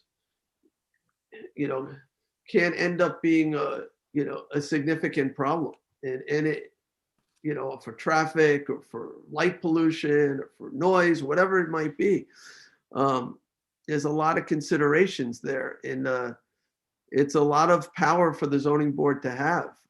We had this power with the PDDs, and we decided to take it away, that it was too open-ended. There was no predictability. And it seemed like, the public was viewing it as zoning for sale. If somebody would propose something and put in enough community benefits, we, could end up approving it. And in a way, this is similar in the sense that you can have such an adverse use that people just want to make it go away. And they end up providing something new that is also problematic. So I'm still wrestling with it. I'm glad we're having this conversation. I think it was a really healthy debate. I think there's going to be more of this before we finalize it. But I think at the very least, if zoning board is going to continue, even to process the ones that it's processing, I think there has to be some standards. They're going to have to meet some sort of test. I don't know that you can retroactively adopt standards for the applications that are already being considered, though. I think you can. And we can actually move those to the town board. Why couldn't we, change the zoning code, and say, they have this power provided it meets these standards. And you have to, once again, make a decision whether you're going to say certain ones that are through the process don't have to meet the standards, but I would subject them all to the standards personally. But Jim, do you want to weigh on that, whether you can change the law?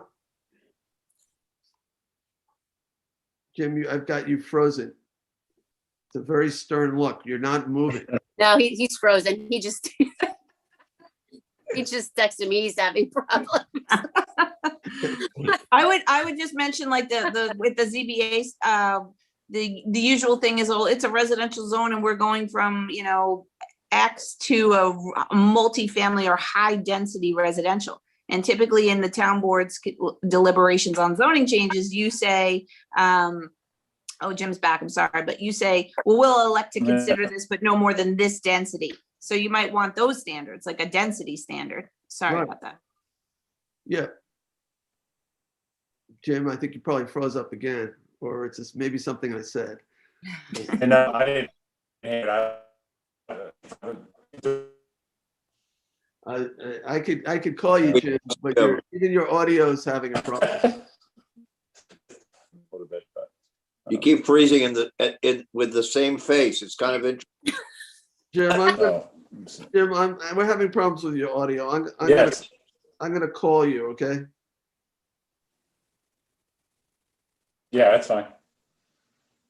Now we can hear you.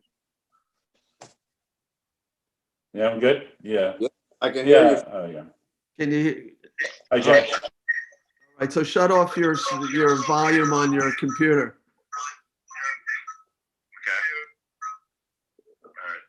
Yeah, that's fine. All right, so now I have to remember what I asked you. Oh, of whether we could change the law, if we were gonna add standards, could we make to the zoning board's review, can we make those standards apply to those that are currently before the zoning board? I think we can, just the same way we can take it away entirely. Right, is always, right, I believe you can as well, and I don't think nobody has obtained any kind of vested rights in anything yet. It's an application. Anytime somebody makes an application, they're all subject to possible change. I don't think there's anything at this point that prohibits the town to fine tuning the requirements. Somebody wants to challenge it, we'll fight that out. But I believe that the town, as long as it's legitimate, we've reviewed it, and planning has recommended that we can work with planning to make sure these are appropriate planning tools. I believe that after careful consideration, the town board could put in conditions that you felt that was the best thing for the town moving forward. Yes. All right, thank you. I'll leave you on speakerphone so we can hear you if there's any other questions. All right, and again, we still have more public hearings on it. So I encourage the public to weigh in on this. I think it's an important decision. So, all right, anyone else on that? If not, I want to continue on. We'll let, I guess, Janice, we don't have anything else with you on the agenda right now, or Katie, right? Nope. Yeah. All Okay, right. just one thing I would suggest is that if any town board member hasn't seen the planning board deliberations on this, I think it's worthwhile. They spent a lot of time in getting those recommendations and and their debate, I think I found interesting. No, absolutely. All right, thank you, John. All right, so I want to do some updates, and I see Len is on. So let me bring Len into the meeting if he's available, because I do want to talk about our bond sale. So you may have heard the news that Moody's has upheld our credit rating. We went in with the highest possible credit rating to begin with, so there was no place to go but down. But we didn't go down. They reaffirmed that AAA credit rating with a stable outlook. And Lennon, oh, I'm getting a little bit of an echo. So Len and I made the presentation to Moody's in anticipation of roughly a $13 million bond sale. And so we got the AAA. It was a really great report. I really want to thank Len and his staff for the tremendous work that they've been doing. It was really recognized in the Moody's report. Strict fiscal discipline across the board. They pointed to a number of factors, low indebtedness, high wealth factors of our residents and property values. They actually even looked at some of the environmental things. I know that John Bouvier has been working on the sustainability issues, the resiliency type of issues, Julie as well. And they looked very favorably on those things. We sent them the Sustainable 400 plan and the Coastal Resources Management plan. So they really liked what we're doing as a coastal community to try to make sure development in the future addresses global, climate change and things like that. But Len, I want to give you an opportunity to respond, but I wanted to congratulate you publicly for, once again, a great financial report. Okay, thanks, Supervisor. Yeah, I knew going in, reading the tea leaves, that it would be important to get this bond sale done quickly.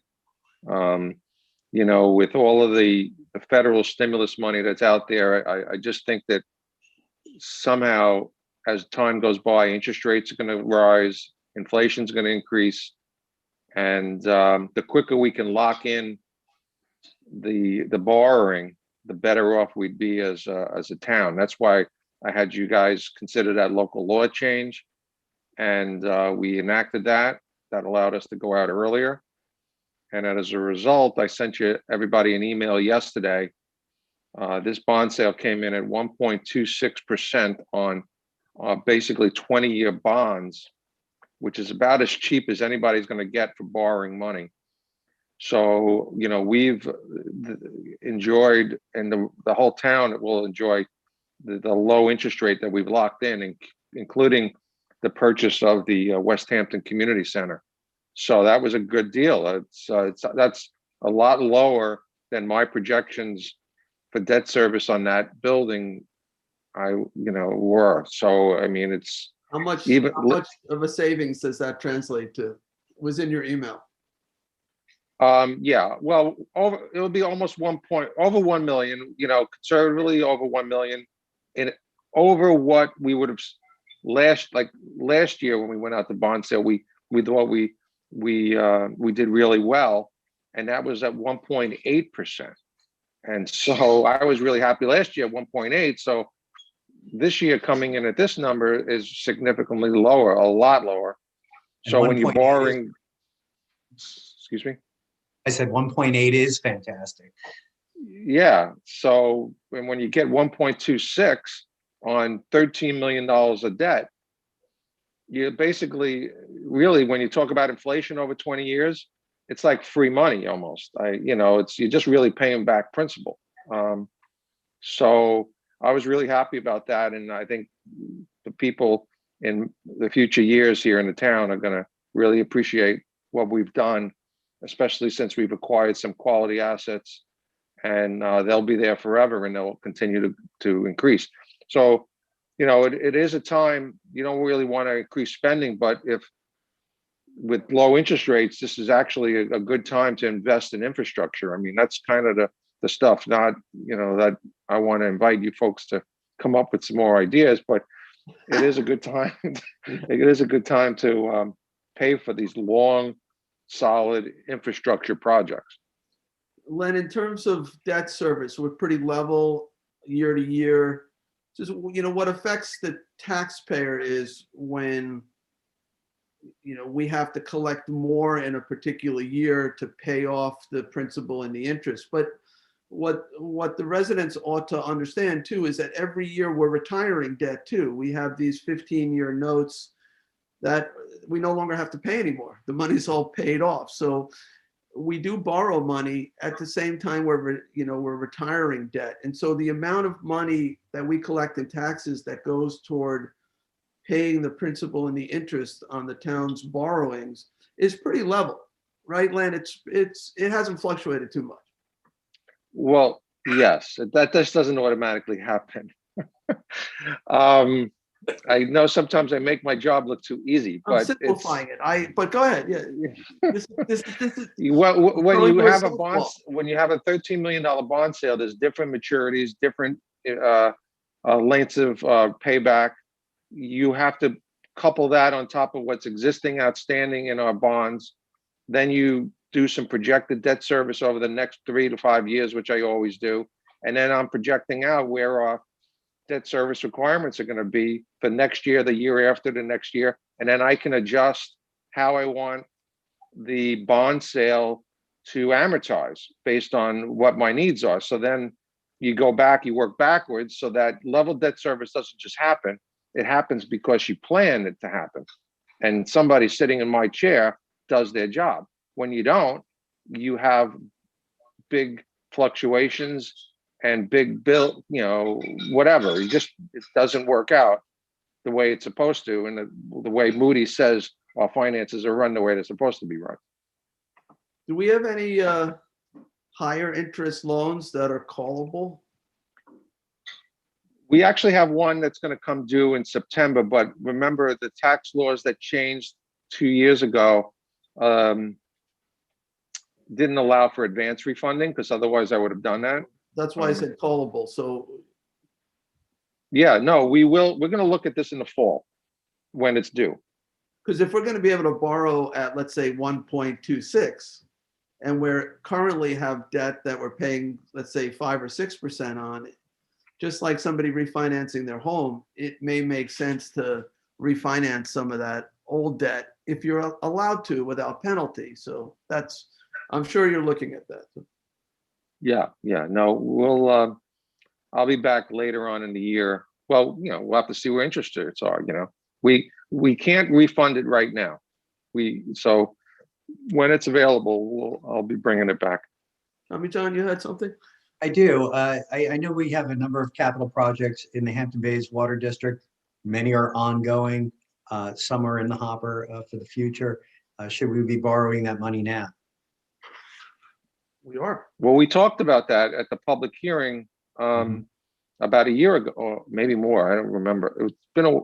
We did talk about that the last time we had the public hearing in Hampton Bays. Some folks wanted us to borrow it all right away and get all the projects done. That's a policy decision. You guys have to decide that. Okay. We do have a lot of stuff going on right now. So to a certain extent, you can't take wells out of service when you rehab if you're doing the work on the other well, right? You have to do them sequentially. So I think we have 3 or 4 projects in the hopper right now. So there's only so much you can do in a certain time sequence. So Supervisor, I just wanted to thank you for pointing out the environmental considerations as they impact Moody's view of us, in the way the town is run. I just want to add that also includes the energy sector, particularly with some of the work that we're doing with CCA and CDG, that the alternative energies, as far as its impact on environment, and as a coastal community, relative to some of the infrastructure and things like that, these are the things that they consider in some depth. I was quite surprised. I know Lynn Arthur, the chair of our energy group with the sustainability committee, had pointed that out to me about a year and a half ago. That and it's really nice to see that actually happens, that it's a true statement, that there's something that they see is really important to the financial health of a community and affecting our rating. It's just it's good to hear, because yes, Len, we do have some other things coming down that particularly some capital projects that we'd like to propose going forward that are relative to that the energy sector in particular. They particularly pointed out the ECDs, which that on the coastal community side, that we were, people were sort of taxing themselves to rebuild the beaches, that we had put that in place. That's on the sea level rise piece of it.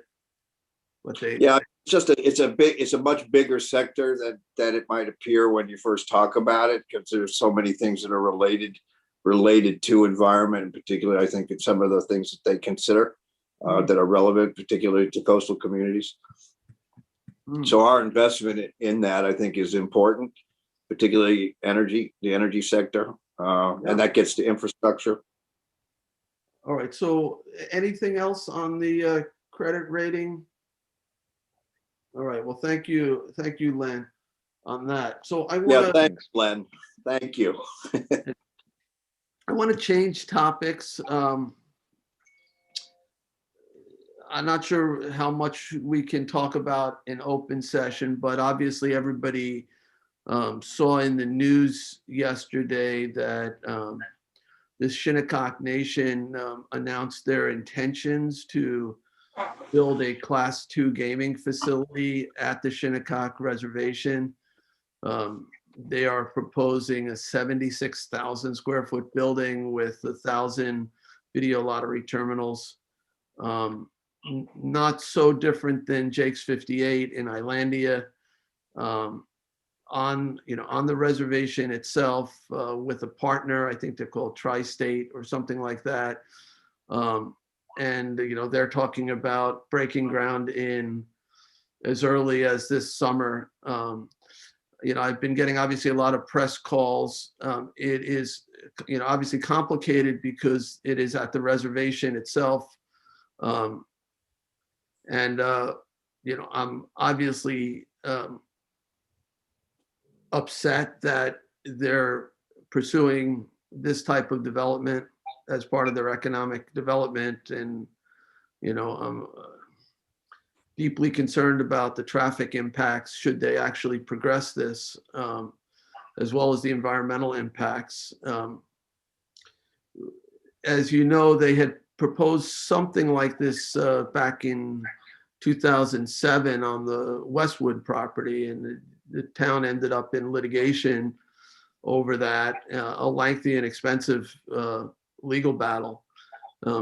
This, of course, is proposed at the reservation. They have been looking for other sites, telling me they wanted to be much closer to New York City, Queens, or somewhere where they could tap into a lot more people. They're obviously cognizant of the traffic problems on Montauk Highway. Anybody who's driven on Montauk Highway in the morning or in the afternoon knows that it's already a terrible problem.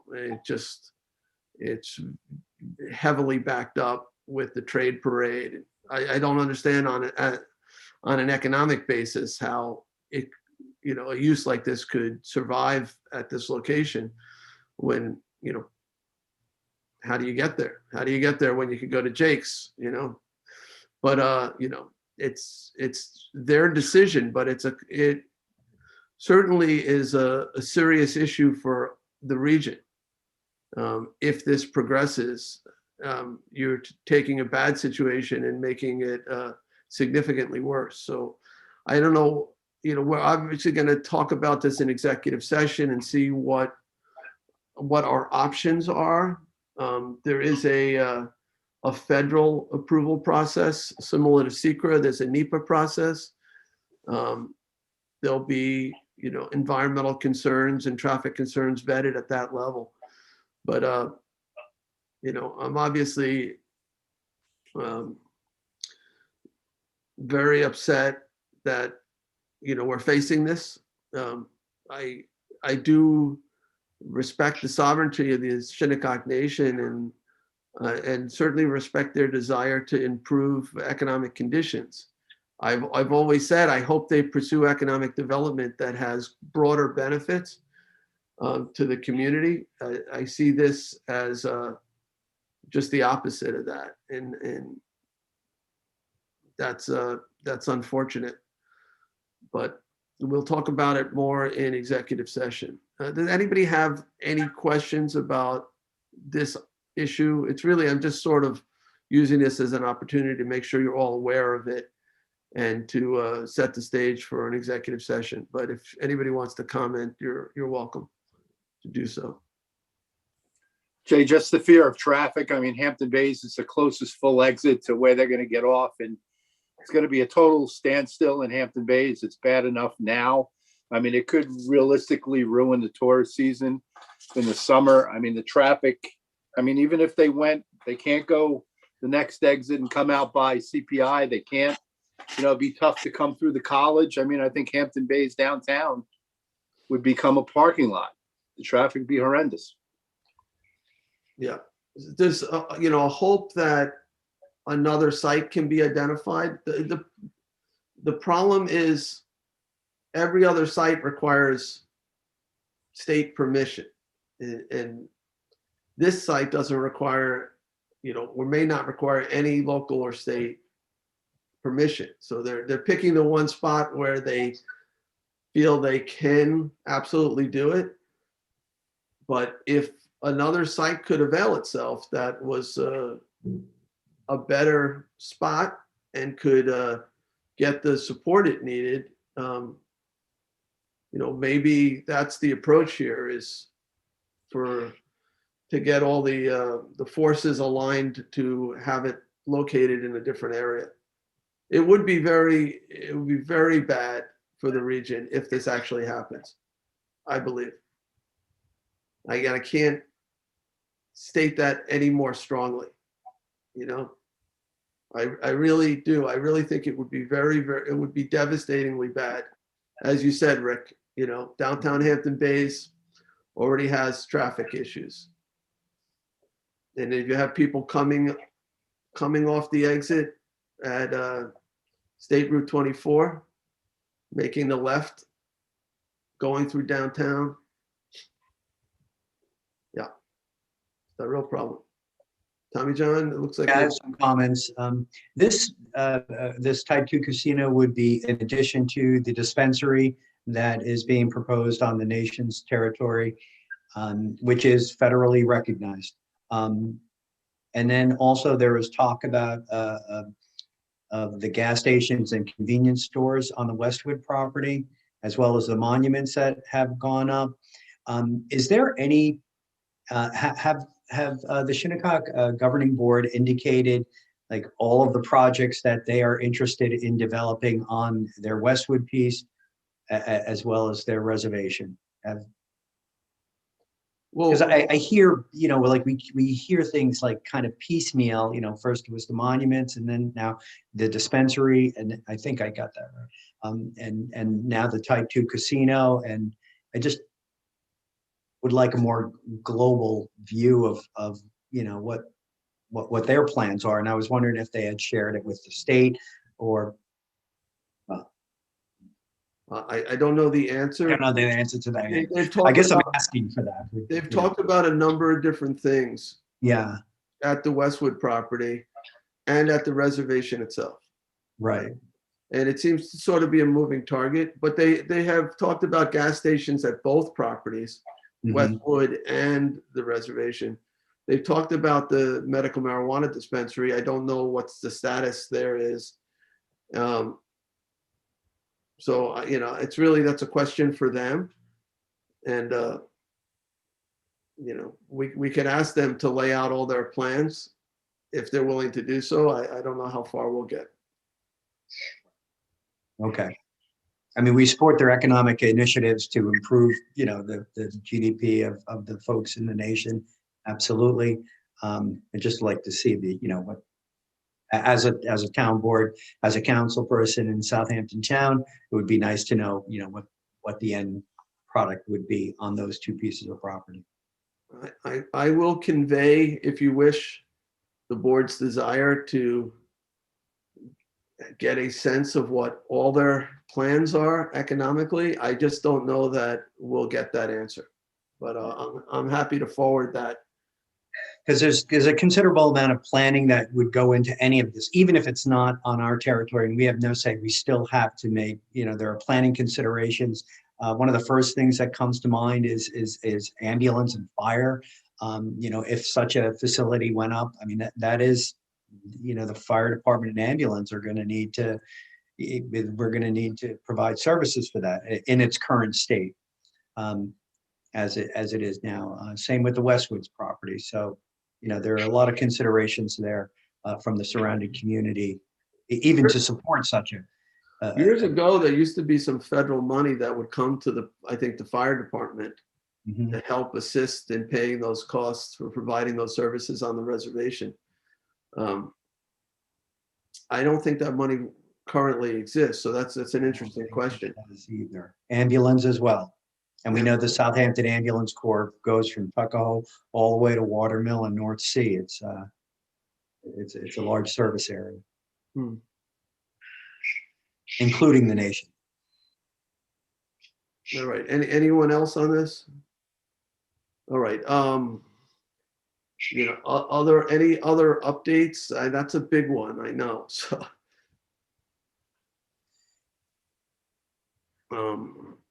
I don't think I have any more either. Just give me a second to double check.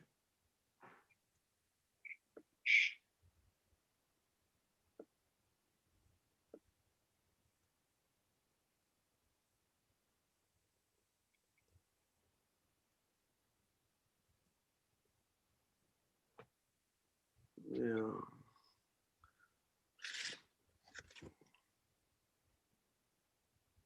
We did get an update from Star. Tommy John, do you want to talk about that?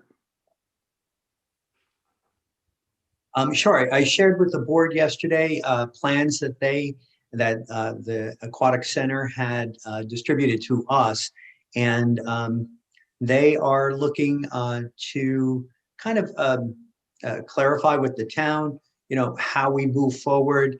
They've raised money. They've raised they've, even in the pandemic, they raised a significant amount of money since last fall, and they are going to go into full swing in their fundraising process. So in conjunction with that, they would like to start taking steps to develop an aquatic center in the Tuckahoe area.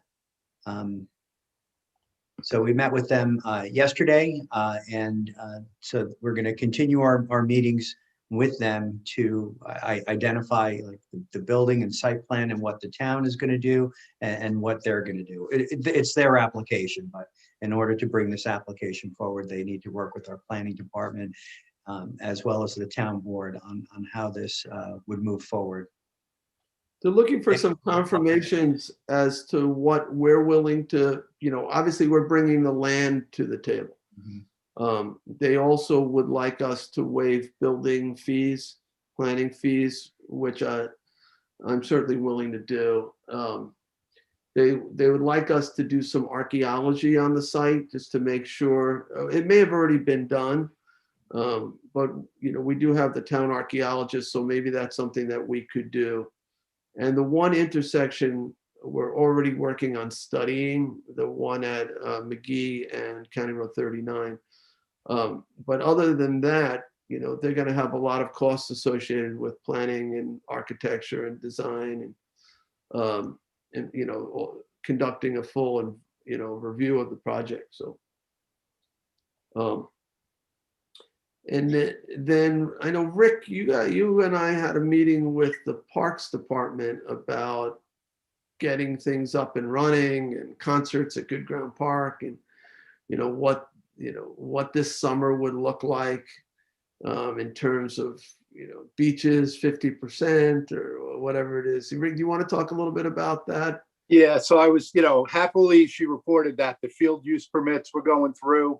So our kids could get outside. We could have Little League lacrosse and some of the youth activities that, we're used to seeing to get back to normal, to get these kids away from their iPads and their computers when school breaks. We talked about putting in the new parking system for 2022, which I think is going to be a huge advantage to the town.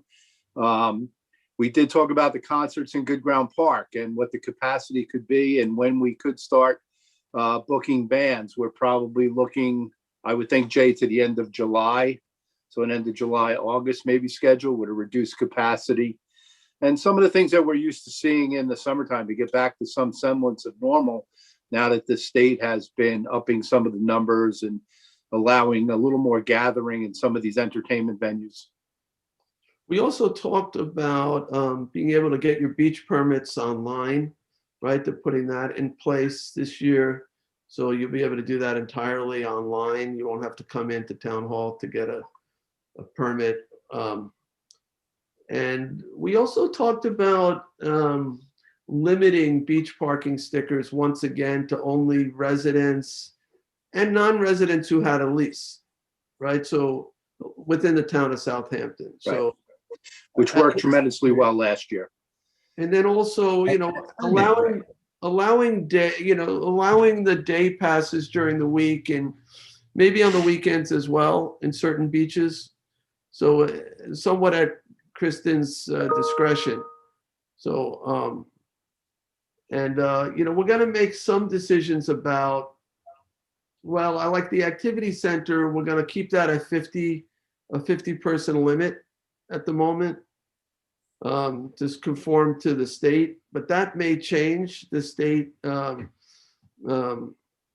permitted gathering limits. But in terms of Good Ground Park, we have some time, we feel, before we need to start booking bands. And so we can wait till we have a little more data.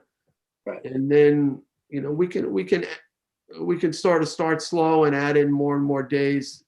It's tough if you're limited to 50 people. Yeah, because I'm interested to find out what East Quogue, with their concerts on Tuesday night is thinking too.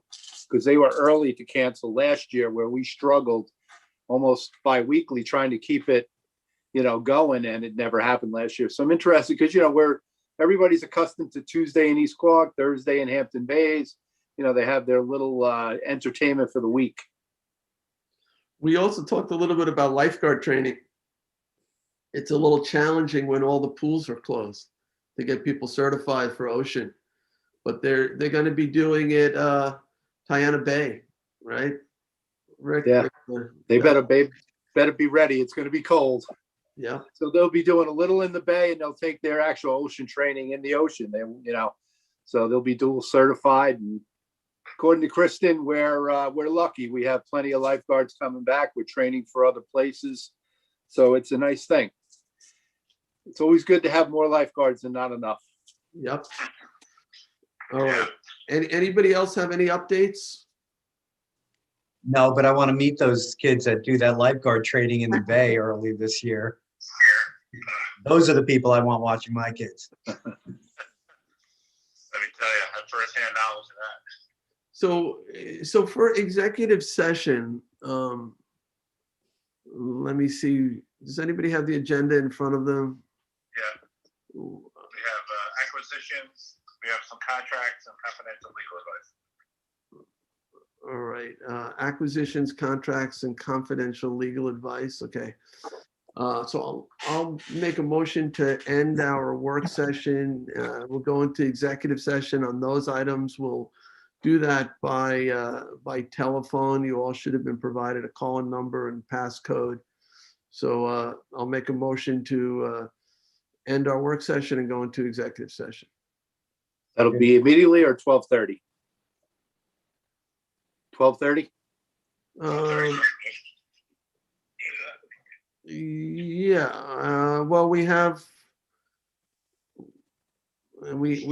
Lisa scheduled for 11, so. Lisa, I just heard from her, she's gonna try, she's over in the base and she was going to try to get home and do the exec session. from Yeah, home. you know what? Yeah, let's wait. Yeah, let's do the 15-minute thing. That'd give me a chance to talk to Ryan and figure out whether we want to start closing things down a little bit early. The snow's coming down pretty hard right now, so. Yeah, that's what Lisa was concerned about. She was trying to get home before. So let's go with Rick's suggestion at 12:30, all right? So we'll see, again, I'll make a motion to end our work session, go into executive session starting at 12:30 via phone. So, is there a second? Second by Councilman Martell, all in favor? Aye. Aye. All right. We are